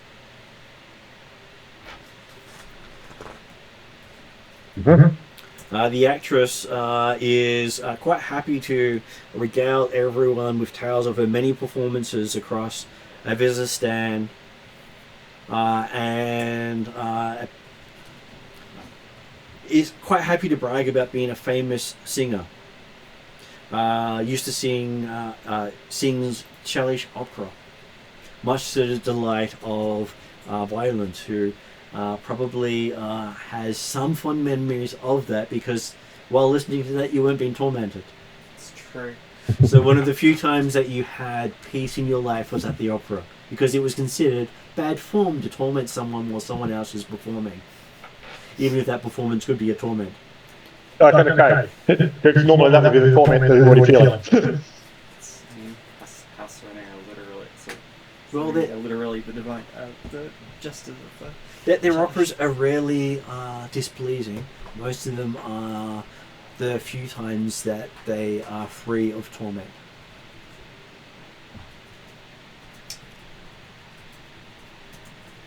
She tells you, before I really made a name for myself, I was in opera portraying the mid-servant girl of Duchess Amasia in a production of A Soldier of Zimmer. A drunken Kolostat was so taken by my performance in this relatively minor role one evening that he promised me my weight in gemstones if I would consent to be his wife. I've never been so delighted to be on the heavier side of the scale. Alas, the man had the most vexing habit of breathing with his mouth open, and he had the oiliest beard, so I was not tempted in the least by his offer. And of course, there was the matter of his wife. He would first have had the poor thing murdered, which he seemed perfectly willing to arrange. Told me he'd have one of his footmen strangle her that very night with a scarf I had gifted him from my costume. He said I needed only to give him a kiss on the cheek, and the deed would be done. Of course, I let her know of her husband's opinion of her soon thereafter. But can you believe the gall of some men? Absolutely. Most times walk to the percentages as Nail said. And I would hope, lady, that it has been a rare experience. Yes. She just has no trust in Chilexian men. That's reasonable. Because what doesn't love you tries to curse you. Very true. And what loves you tries to curse you. So either way, you're cursed. Okay. Certainly, Claude, I can agree with the idea of a definition of Chilexian men, because certainly his experience with Alex.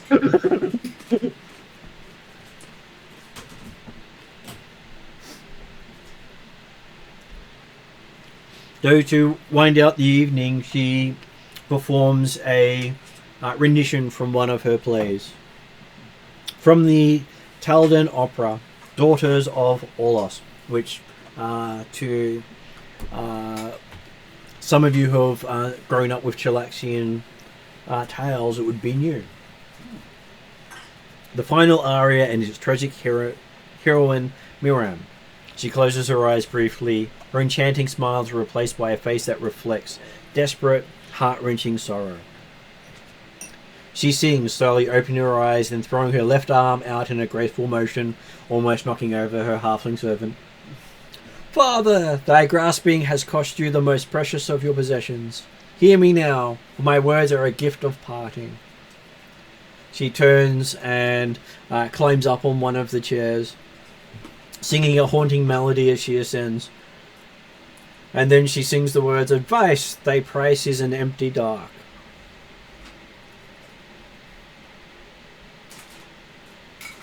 So those of you who have society can make a society check. I'm just checking to see what the skills are in this because I have many different game systems. The society. Is there a society in this? Yep. There's Good. I got the right name.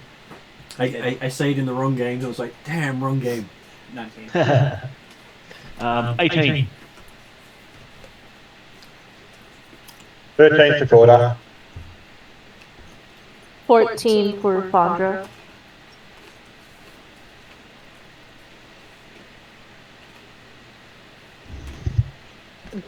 Jesus doesn't care. He's probably not even in the room anymore.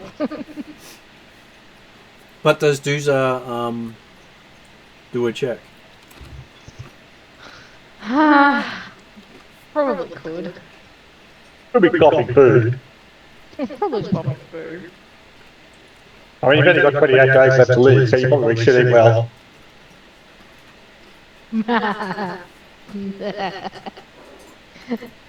the one time my nice dice rolls in that one. So that's what's my society?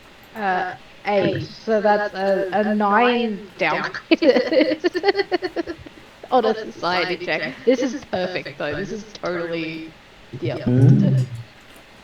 Okay, so in the middle of it all, Duza gets up and walks out.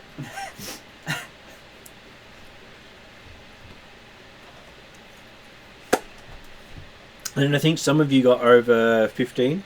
Yes.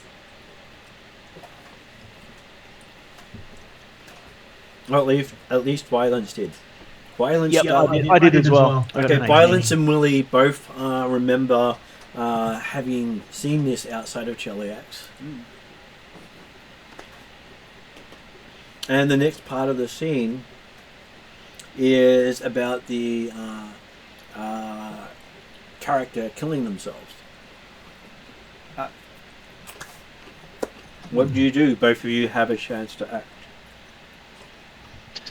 Does it look like the actress is likely to be doing that? I mean, that seems ridiculous. But Well, I The way give she's been talking, she's a method actor. both of you notice she actually has a blade from the table in her hand. with a Before we get With to a- that, Susan might have been shoving his face and 28 days to live. This is exactly why he walked out the door. Yeah. Because I have 28 days to live and I'm not listening to this dribble. You've got better things to do with your time. Exactly.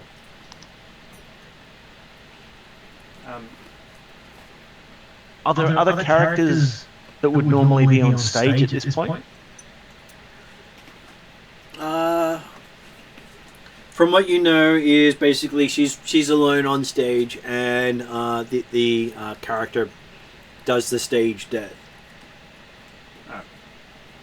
Are there other characters that were in the play, such as family members, sisters, brothers? I'm gonna. You're planning on taking the role of someone else, one of the other Pretty much. characters. So I was going to give both of you a chance to do something. Yeah. You don't remember anyone else on stage as the character does die on stage. Violence is socially awkward at the best of times anyway, so she's just going to get a little bit teary and like step up on the table and just like give her a big hug, holding the knife away. It's like, oh my god, you can't imagine how wonderful this is to see this performance, and just So kind of I will give you a athletics check as you do so. I will call out, hurrah! You know, like, you know, the in support of Violence's action. You know, So good job. That was amazing. So as she starts to bring the knife towards her own throat, Violence intercedes, and it bounces off her horns. And Violence basically gives her a big hug. thank you so much for this wonderful performance. And she bursts into tears.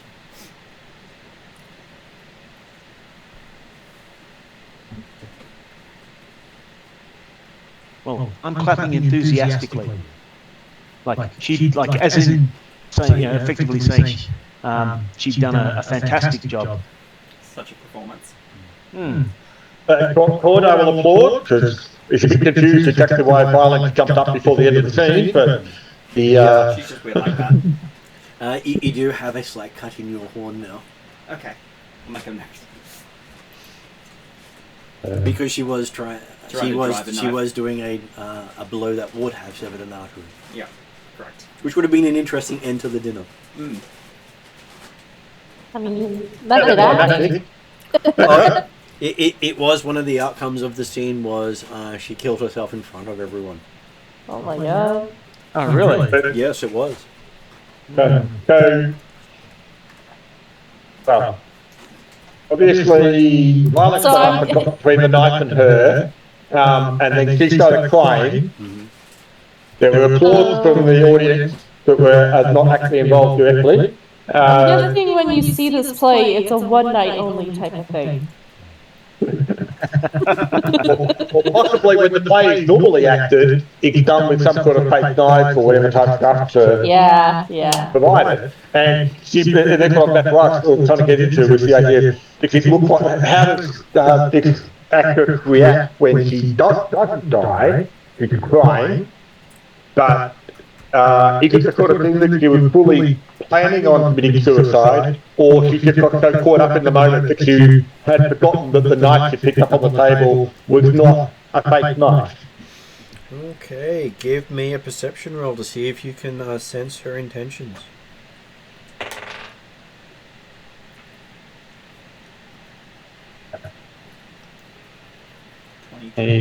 Well, my perception was 21, but I'm guessing that's potentially penalised by the fact that Corda doesn't actually understand that the scene was supposed to end in a suicide, because violence stopped that happening anyway, so... That was 22 for me.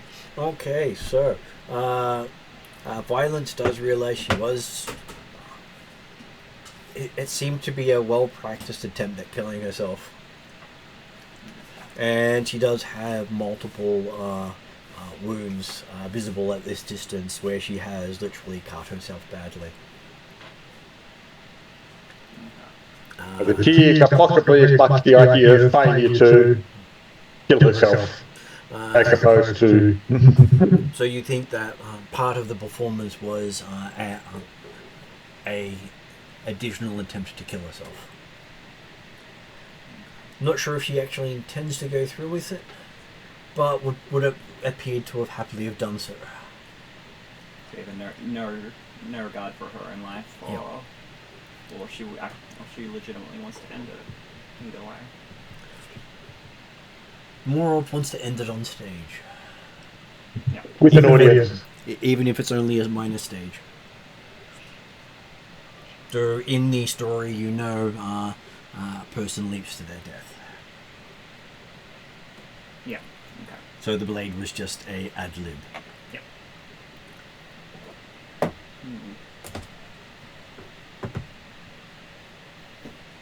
Right, did she realise she wasn't going to fit through the porthole? Well, she would. You would expect that she would have preferred to have done it on top of deck and leapt off the top of the ship. Okay, basically yes. Cordak will be confused at the way the feed ends, but he's impressed by the performance. Okay.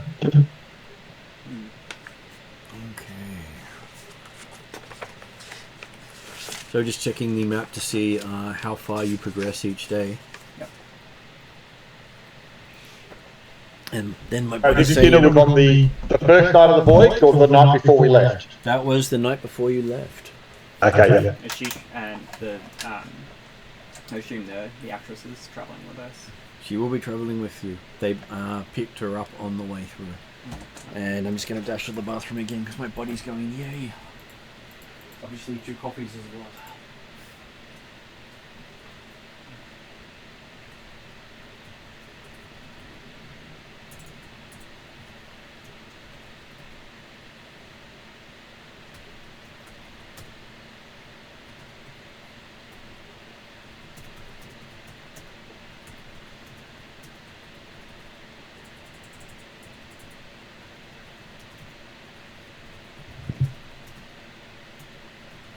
So easy. Because I missed the start of the session, can you please introduce your character to me? Yeah, absolutely.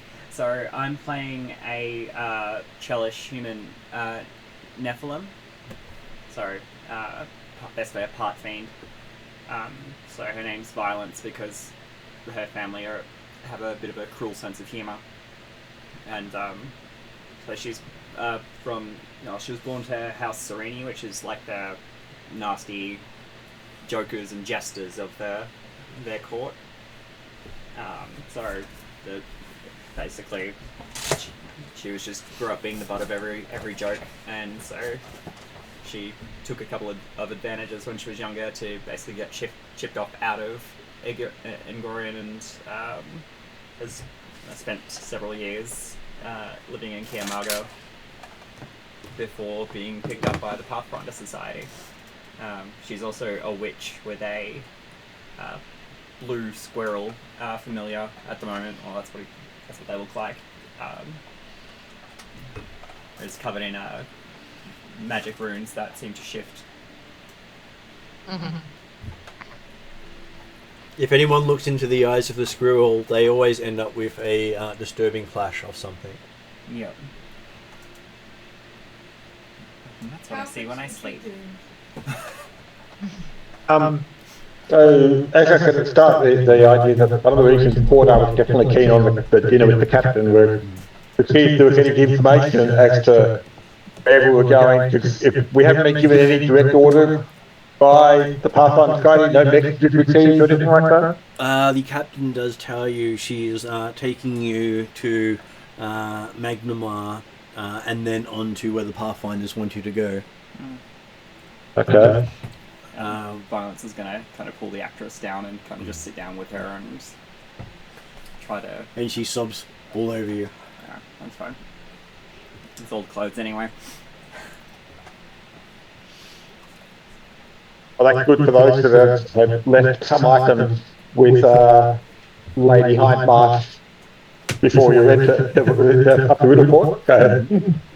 I'll be able to collect up those things, because hopefully after a few months, 2 months plus, most of it should be ready. She does say there were rumours from some of the Pathfinders she brought here that that you might be heading out to Hollow Mountain. Hollow Mountain. Does that name ring bells for anything in particular? It's an obscure landmark with a mountain that has the shape of a woman on the side of it. Think Mount Rushmore, but instead of having the 5 heads, there's just one female head. Okay.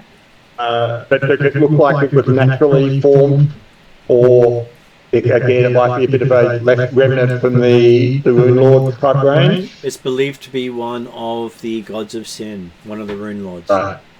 Yep. And where is it located? A place called Hollow Mountain. You know where the bridge from Magnamar, that huge bridge that people live under? Yeah. That's broken. That doesn't go anywhere. The end point, if the bridge was actually in one piece, is Hollow Mountain. Right, okay, so we're talking some distance west of Magnamar over the ocean. Yep. Yep, okay. It could be worse. You could be going to one of the other Varisian landmarks, but this is one that's always been of interest to people because, hey, a mountain carved in the face of a slumbering god. Different. Is different, and the belief is the 7 gods of sin have awoken. And are currently making their appearances felt in the region, which is why each of you were taken by the Pathfinders to train up and be sent back, because it was believed that people from the region could deal with it better than someone who had never been there. Mm-hmm.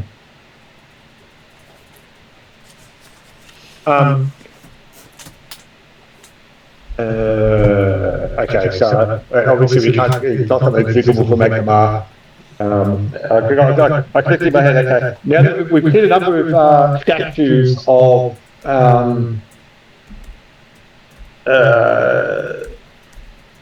can't think what the name is, but basically the Rune Lord of Wrath. And yes, one big point I'll be to find out is, okay, does this Hollow Mountain lady look like any of the statues of the Rune Lords that we've seen so far? So, you believe it is the a representation of the God of Wrath. Right. Okay. Yeah. But then that's just a belief, considering you're the first Pathfinders to actually find a complete set of Runelord statues. And also the fact that at the moment, yes, we've seen the statues, we haven't seen the Hollow Mountain woman yet, so we've only heard descriptions or things of it. So we haven't necessarily got the information to make that confirmed, but it will be something that otehr will be looking out for. We are going to Hollow Mountain. Okay, so we've gone back into the realm of Wrath again. Marvellous. You know you have not left it. The area of Varisia where you have been travelling is the domain of Wrath. Yeah, but we've seen evidence of some of the other Thin Lords in the vicinity, so the idea of, like we went down to the Crow, we discovered that, okay, this is a temple for the Shrine of Wrath, as opposed to the Sandpoint, although that was a temple to Lamastu, wasn't it? Mm-hmm. Lamastu has been seen in the area with temples. Up in Roderick's Cove, we found evidence of the Pride Rune Lord, didn't we? You found the relics of the Pride Rune Lord, not an actual shrine of it. The ruins were of Wrath. So far, you've only come across ruins of Wrath, but you've found relics of Pride. Yeah. And the ossuary under Thistletop? Rocket Place that had all 7 Rune Lords in there. Oh yeah, the God's Mouth Heresy, yes. Yeah, God's Mouth, okay. Yeah, okay, so, yeah, but basically, yes, all of the western parts of Varisia that we've gone through at the moment have all been, any locations have all been Wrath related, not any of the others. Yeah. Even if they found bits of the other, like relics or things like that, they haven't actually been dedicated to the other Rune Lords. Okay, so you head out on the 1st of the 5th month with 26 days left for Dooza. And 4 days pass at sea when you come across Wingsong Abbey. So do I actually have the other maps? Wingsong Abbey? Yeah, I'm just seeing if I've got the other maps that I can then show you roughly where you are.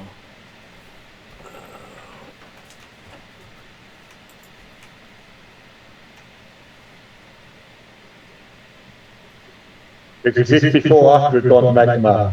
This is before going to Magnemar. This is on the way. Yeah. It is. Okay, Wingsong Abbey is sort of like somewhere down the west coast of Varisia. It is. That was why I was going to bring up a map to show you, to give you a better understanding of where you are. Thank you. Come on, you can find it. Braining, gotta work.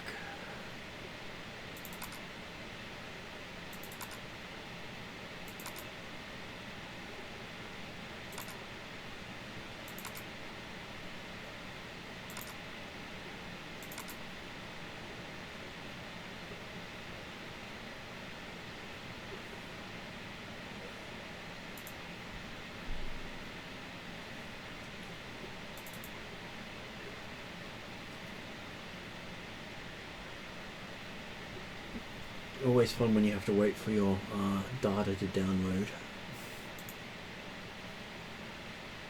So do we actually have the map of the region?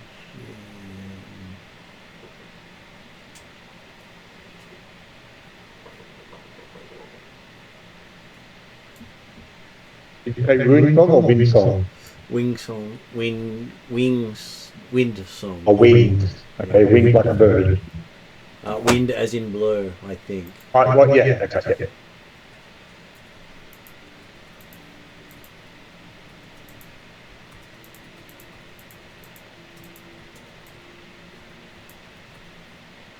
Okay, it's almost the last one I pull out, I think. It is.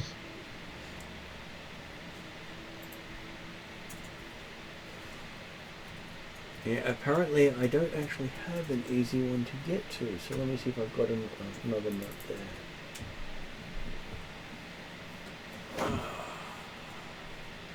Okay, I think that's what I really wanted. So you can see here is Wingsong Abbey. If I move the map so you can actually see where I'm looking at. Can you see the mouse pointer? Okay, yep. That's Wingsong Oh, Abbey. yes, that guy, I remember the location now, north of Sandpoint. Yep. Where you were was roughly where the mouse is up near Riddleport. Yep. And 4 days down the coast to get down to there. Okay. Okay, so there you can hear the birds of Wingsong Abbey singing amazing tunes. Not a common thing along the coast. While everyone's doing that, give me a perception check. 15.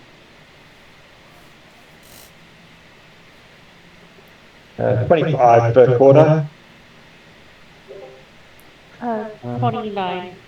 29 for Fondra and 28. And what about Dooza? 24. 24. Okay, so everyone who got over 20 notices that the halfling caller tried to sneak into your room and catch you actually going through your stuff. Mm-hmm. Well done. Who catches this halfling? Well, those of you who got 29 or 28 actually catch her in the act. The others see her go in.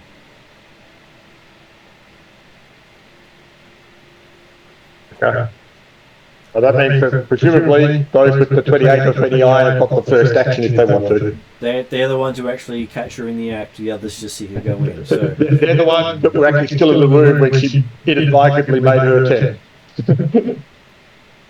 Can you remind me, is she here with somebody else or is she by herself? That's the halfling servant of the actress that tried to kill herself during the Gotcha. dinner. that is correct.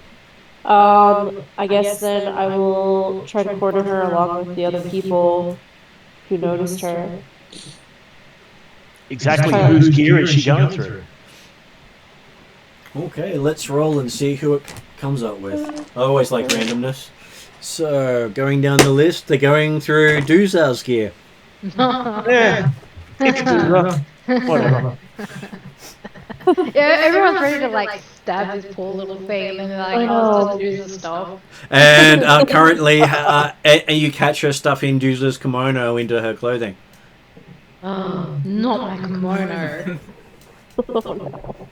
Fondra will. This means war. Fondra will pull the halfling to the side along with whoever else wants to join and just kind of question and be like, "What on earth do you think you're doing?" She bursts into tears on you. Give me a perception check. Yeah, 1 second. Don't think your fake tears will work on Dooza. No, crocodile tears. Come on. 27. She does come across as fairly genuine and talks about how it's all Viraine's fault, the actress. But what on earth do you mean by this?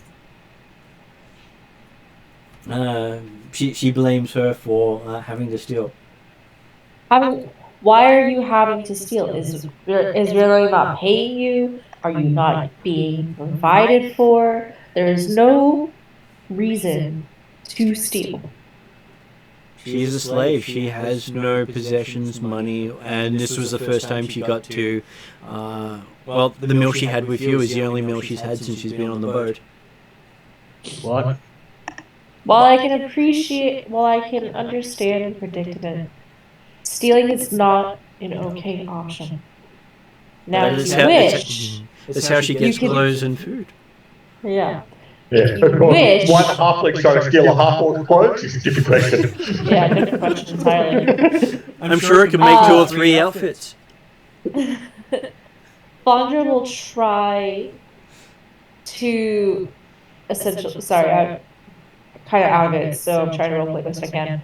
Fondra will try her best to try to reasonably set her up with some resources that Fondra has access to.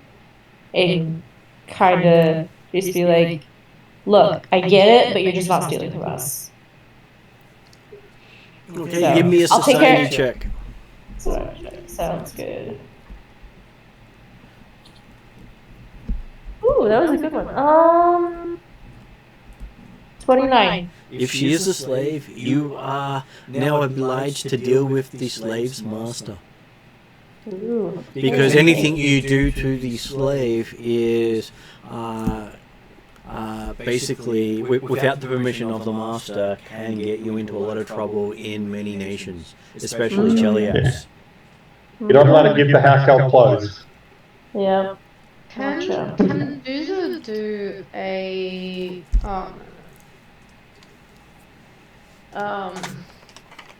gonna say an intimidation roll, but that's probably not gonna be able to help any. Basically, I just want my kimono back. As long as the little pipsqueak gives my kimono back, then.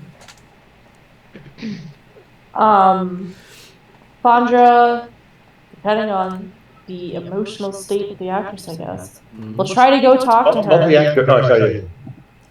Try to go talk to the actress and just be like, hey, I know she's yours. She's been, and I just, me as a person who cares for all living things, want to make sure that, I want your permission if I'm allowed to give anything to your person or anything like that. Kind of coming across as, I'm a druid, I like to help all things. And So yeah. luckily it was the druid who came.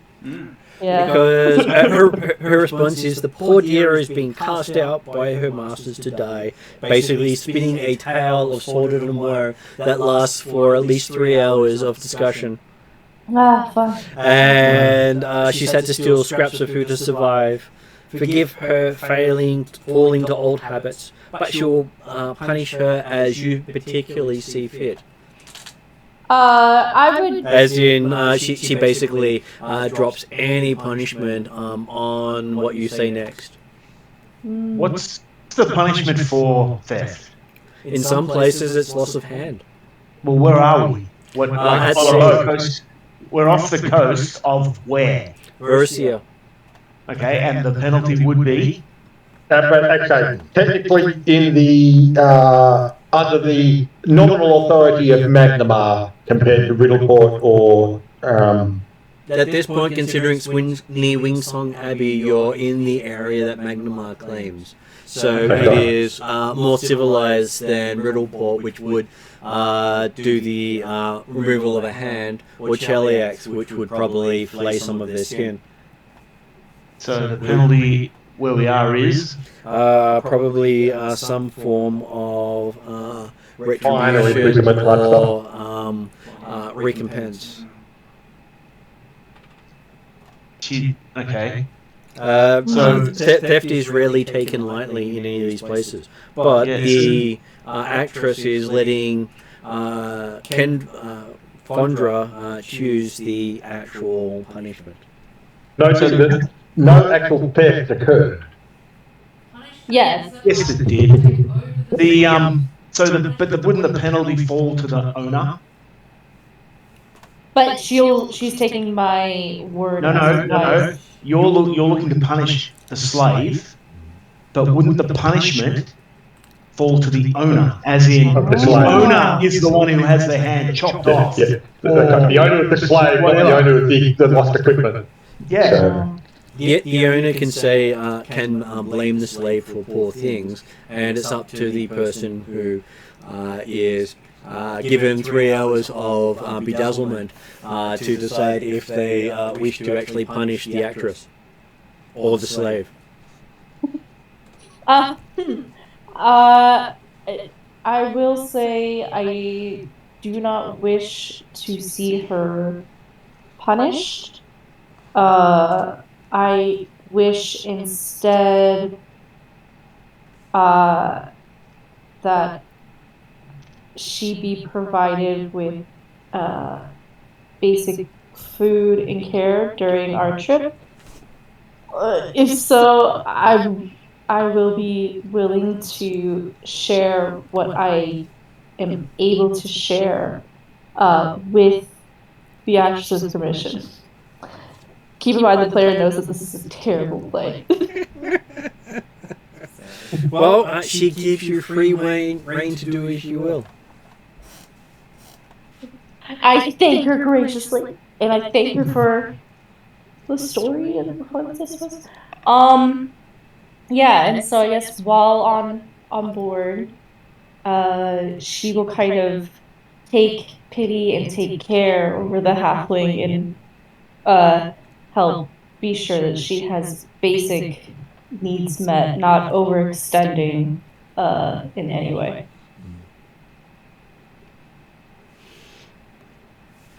now I'm glad that Core and I projectably have a watch pet all the time. Just people with dick beds.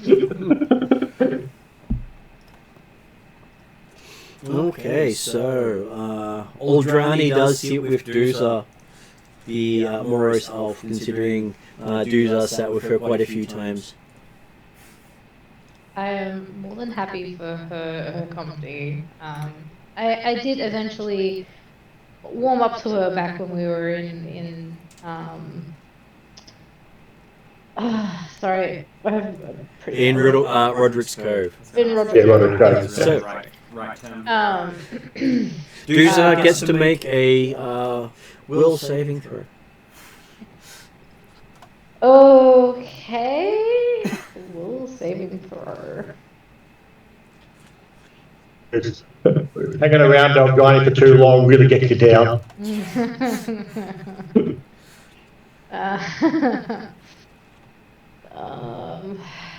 Especially when you can discuss and commiserate over your impending dooms.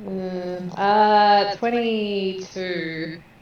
Okay, you manage to get through her overly depressing tale of why she's so morose, which she hadn't told you before, where she had commissioned a statue of Saint Cesaru to be constructed in Magnamar, and she just uncovered corruption that went up the city just to cause. The sculptor hired to design the statue, an elven man named Elsinar, was in truth a member of a murderous cult called the Brotherhood of Seven, which may also be a new brotherhood you've heard of, because seven does sound like the 7 deadly sins.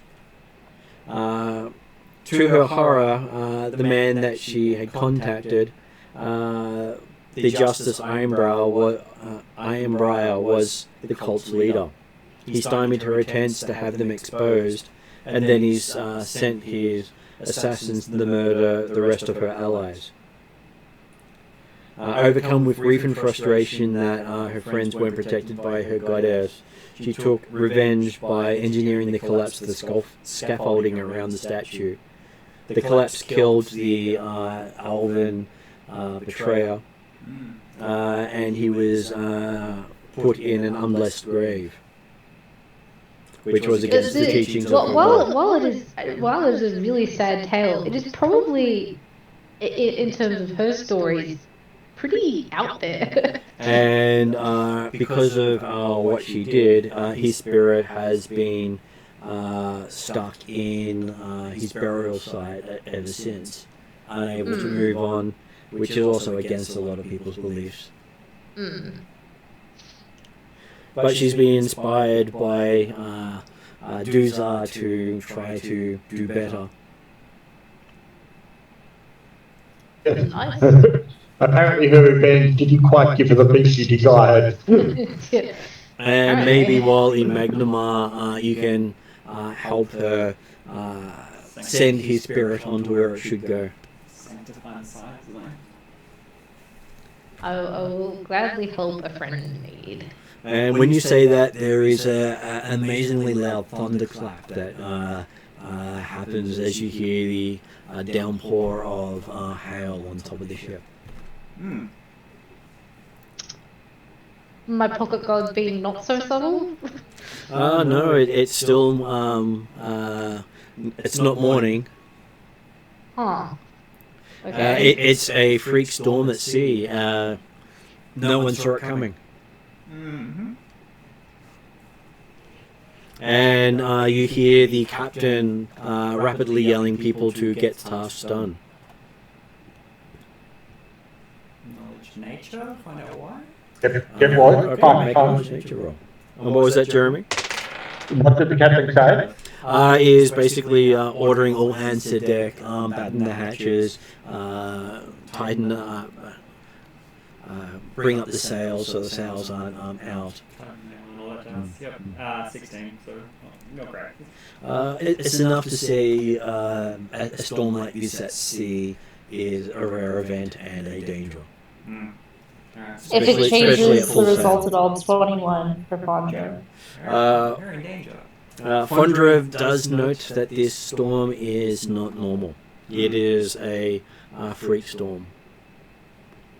So, Captain's first mate comes in and asks one of the PCs to deploy the anchor. Well, Cordar's happy to be, he's spent a little bit of time on ships, normally much smaller ships around Sandpoint, fishing vessel.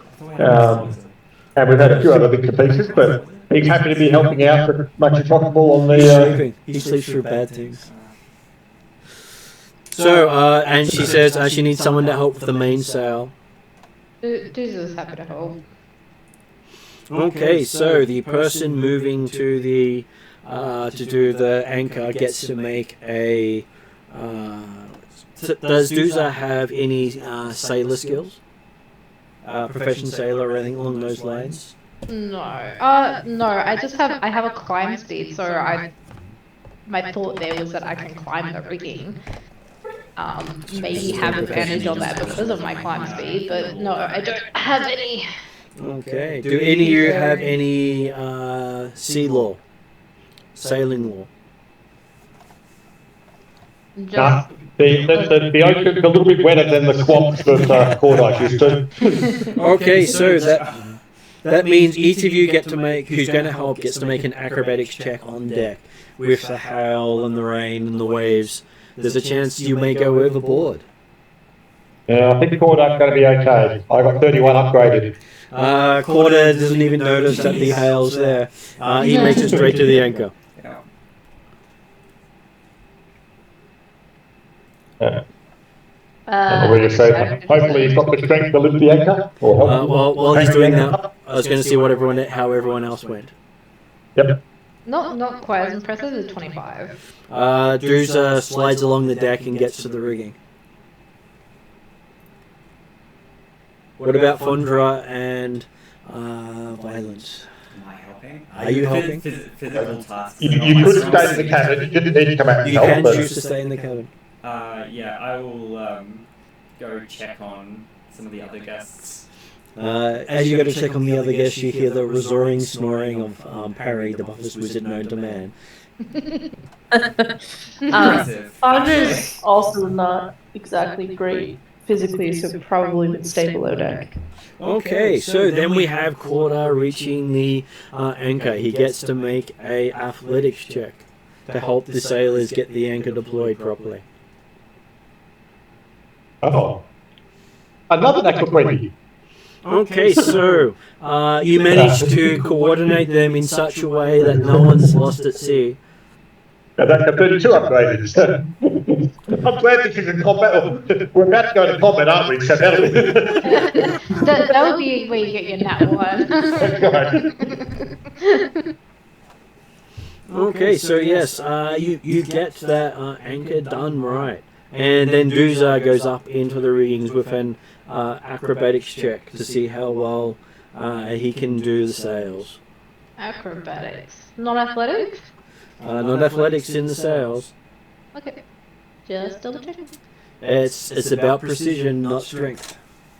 Mm-hmm. Same result, 25.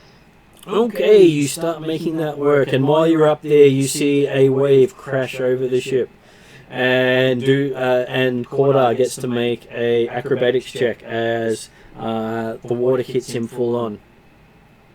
So we're going to get one person falling overboard. Acrobatics, you said? Yep. Total of 20.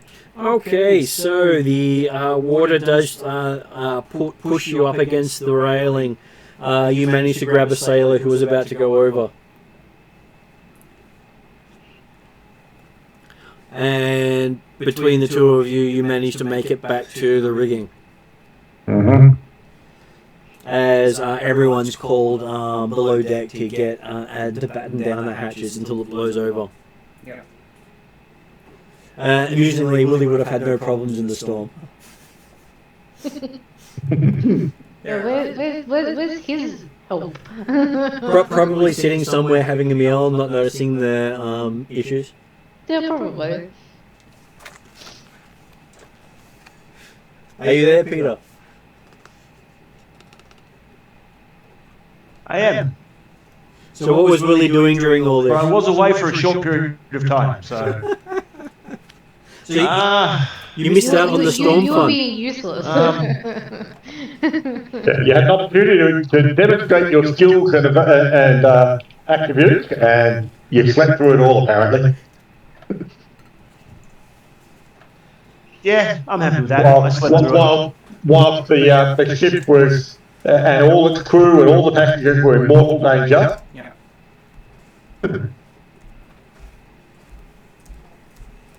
Hmm.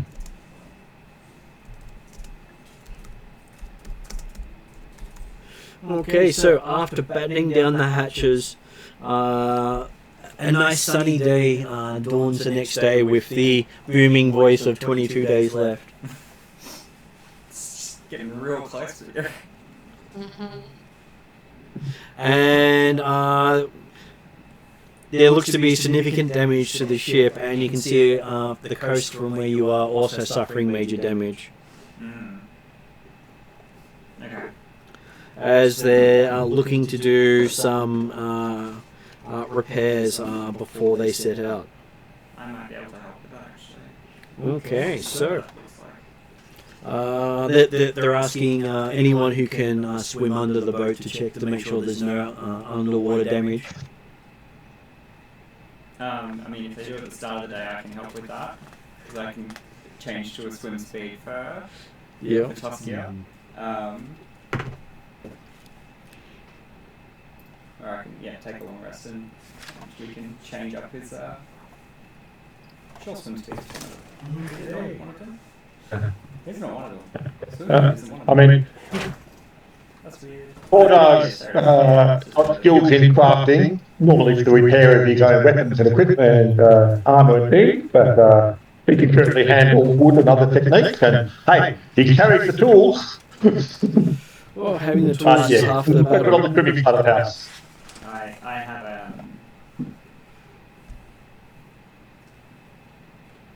You have. I'd say I have mending, but that's actually reduced. It's rather reduced in the size which you can repair things. There's a lot of differences in this one. Yeah, it's limited to small bulk items. See if there's anything else I've got there.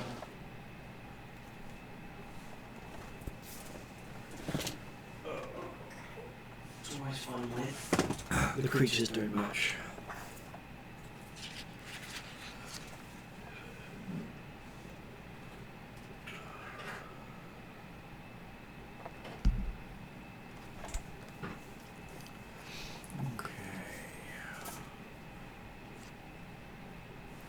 Do I have a bestiary 6 on that pile beside you?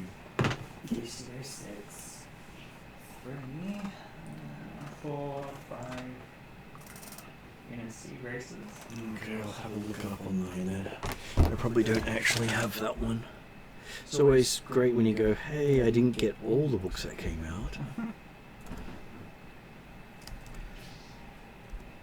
Wish for silence for later. Indeed.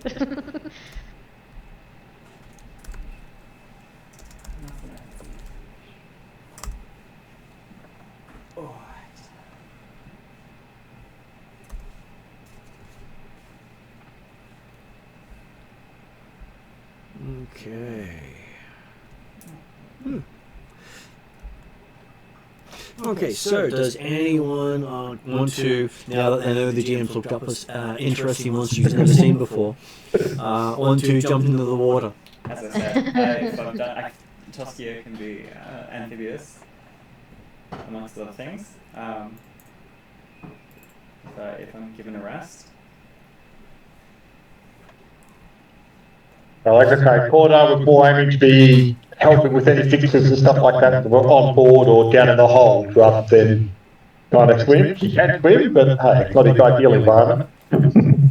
Okay, so... I'm sure Billy can swim. Yeah, can we volunteer Willie for seeing as he was so much help last night? Yeah. Willie can swim, but he's not going in the water. Okay, so Corda gets to make a crafting roll to help out. Apparently he's Mr. Tools. Yep. So this is a good time for him to do some stuff. 26 on crafting. Okay, yes, so you're helping to get the top of the ship shape. And while you're doing that, you do notice that there are several sharks in the area. And the captain's asking for a volunteer to check the hull under the water. If Cordark around at the time volunteering for checking the water after Cordark noticed the shark in the water, I think, as well. He'll suggest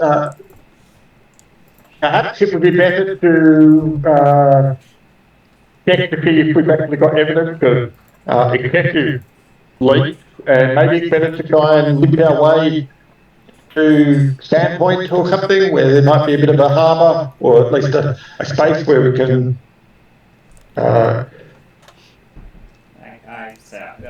Toskia can assist and be reasonably protected. Checking under. The captain does answer to Corda, saying that if the keel or the rudder has damage that doesn't cause a leak, it can still deteriorate to the point of catastrophic failure while at sea before they can reach shore. Fair enough then, I guess. Let's at least have a look. Making sure it's safe to travel is the first thing they need to do before you sink. Yep, hey. Got the captain. I certainly do our best. I'm just, which is why he's asking for volunteers after pointing at the sharks. Hoping that you've got someone who can navigate it better than his sailors. So, the ship effectively can't move at all at the moment, or he doesn't want to move at all? She's reluctant to move until she's assessed any potential hidden damage. Yep. Okay. Just making sure I get the right ones to do this job. That's the other last one I wanted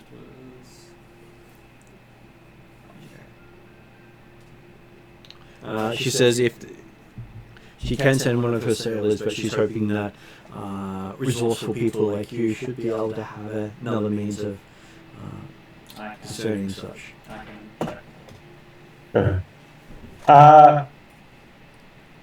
But exactly what are we looking for? Looking for cracks or missing pieces along the hull or keel or rudder.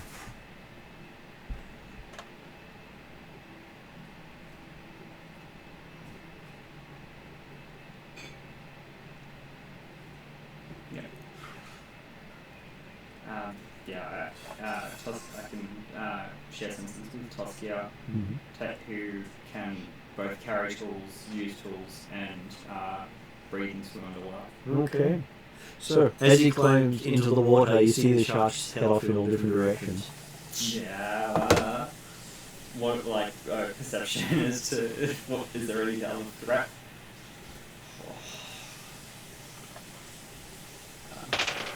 So before you actually head in there, I just want to double check on bits and pieces to find out whether or not we do have any other things, or at least Corner's got any other things that can help.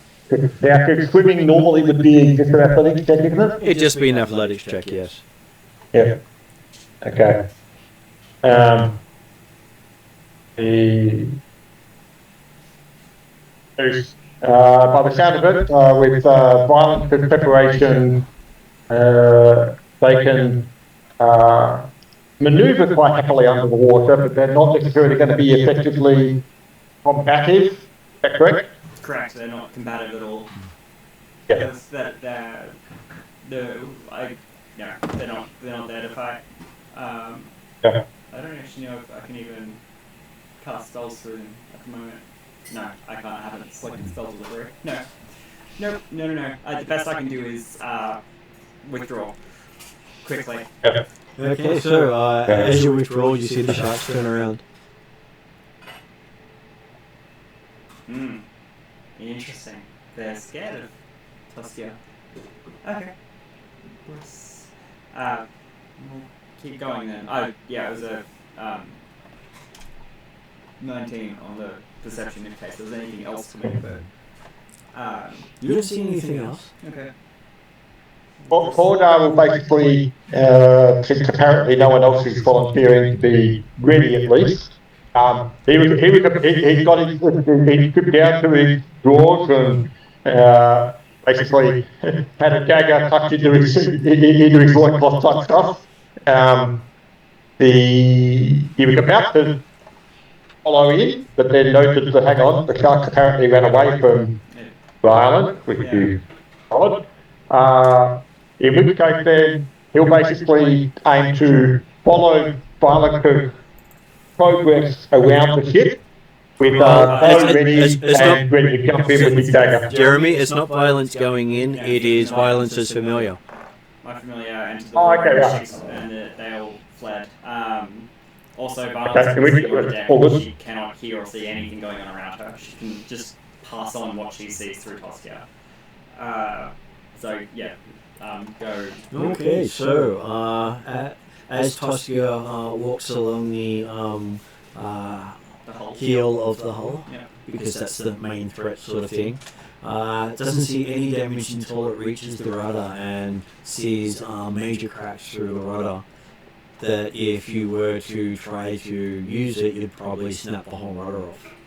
I will immediately say that out loud, even though I have no idea if anyone can hear me or not, but that'll be I'm going to assume people are listening to what I'm saying, given that I'm acting as a scout.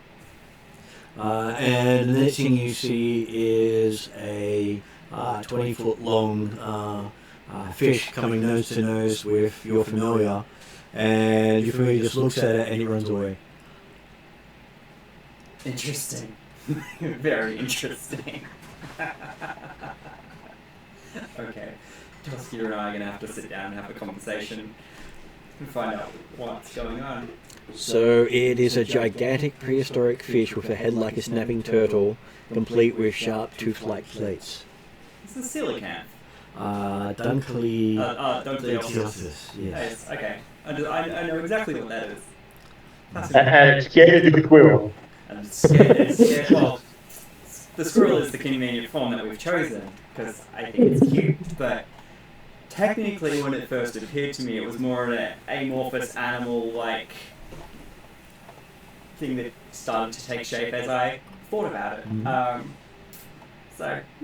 Interesting. Scared of Dunkleostus and sharks. Right. And when it comes out of the water back to you and colours up to you, it's perfectly dry. Of course. There's the brimstone ring. There's just the Bit water. of a waft is that, yeah. Yeah, okay, yeah. Much like the cats. Yeah, sulfur. Okay. Got it. Understood. Comforting, almost, I think. Reminds me of home for some reason.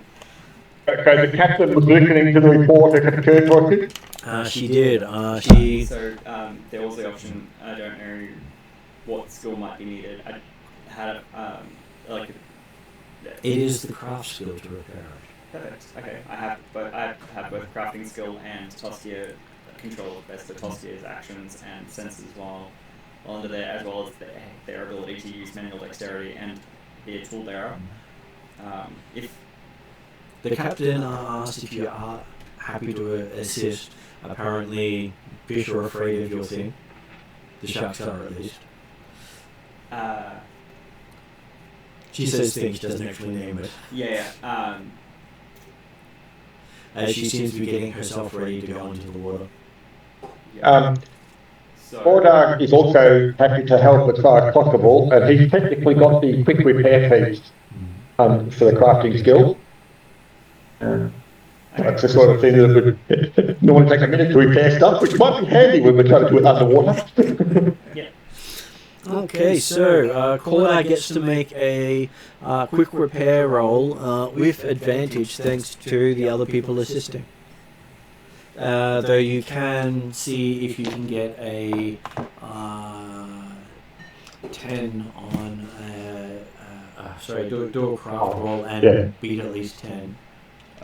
Confirm you can provide assistance. My base for crafting is 11. So Then if you can get over Not a 1. over 20, it becomes a critical, I think it is. 10 plus, yeah. Over 10. Succeed by more It's a than 10. DC 10 to assist, I Okay. believe. It's even You got 10 or 20. Didn't fail, didn't critically succeed. 15. What's the action?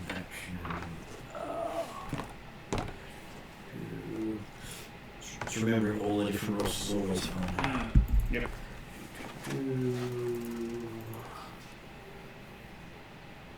Oh, sorry, DC 20. You have to give a +1, and if you get 30, it becomes a critical. Yeah. So what did you get? 15. 15. So no success. No success. The captain succeeds in giving Corda a +1. Okay, is that separate from the advantage, or? That's on top of the advantage. Many hands helping makes it an advantage. Yep. In which case then it is with my crafting +9, 27.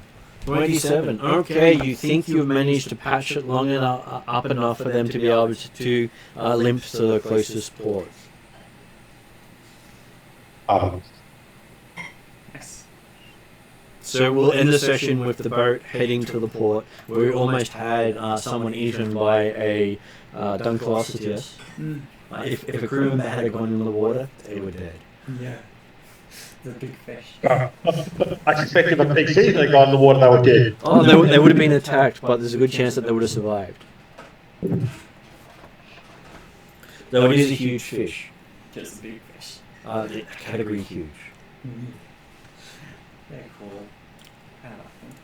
So I'm sure Duza's enjoying the daily countdown of how much time he has left. I don't really know it. I was gonna say the panic gonna set in there. Well, I'm wondering whether or not is it better or worse if the countdown occurs while you're still at P. You know what's happening when you count down to 5? Yes, he then becomes the property of the Sandpoint Devil.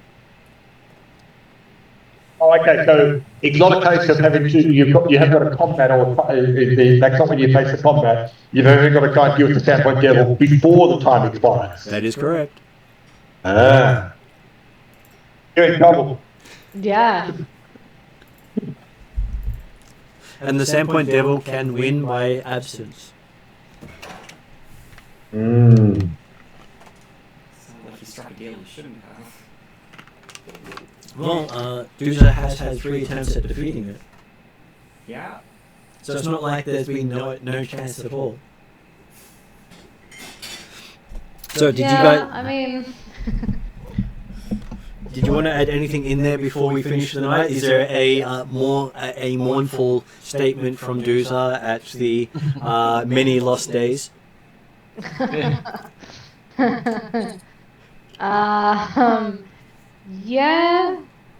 No. So I think for me, I think is sitting down with Toskia and having a debrief as to what's going on. Yeah. Toski doesn't seem to mind. Quite happy. Not about minding, it's about understanding why. It's a fundamental. As far as he knows, it's the way the world works. I'm going to need to do some looking into the occult And just to help remind you, Sandpoint is where Ruby One Kenobi, Willie's wife, is residing. Oh, Kodak came down. So just the perfect time for the family reacquaintances. Doesn't Lily have like another kid on the way, or has had another kid? Twins. And I'm sure they'll be there in time for Willie's arrival. Yeah, how far away were they when we left last time? That has been probably at least 3 months since we were last in Sandpoint.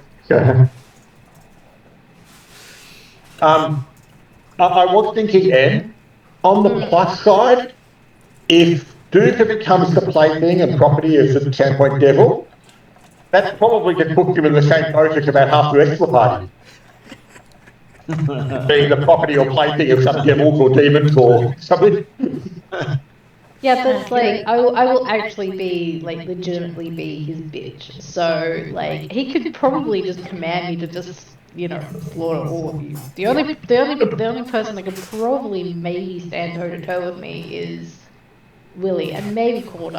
I actually have a fought Corda, so I know Willie and I are on pretty close standing with each other. Yeah, that's well, the other thing with seemingly Willie's got the control of some demon with the cat. Arky's got so many influences from otherworldly, other dimensional beings you can't keep track of. Sparky's done the introducing many times.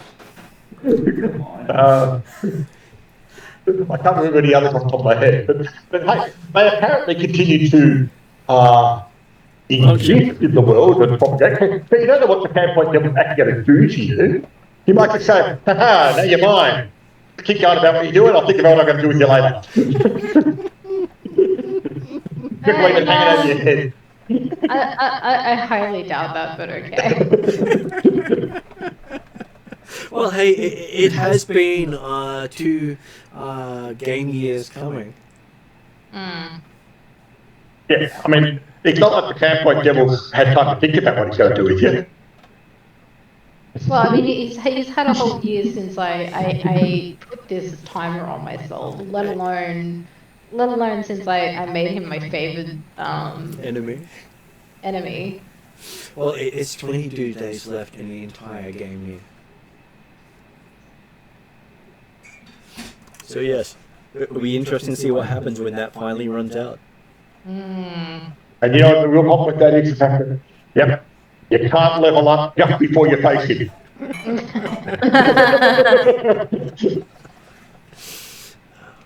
Yeah, I'm aware of this. Yes, you're something like about 4 days short of being able to level up. Mm-hmm. It's almost as if this was planned specifically. Not really. I'm sure it's coincidence. Yeah, absolutely. But it's not like level 6 could make much difference. I know, right?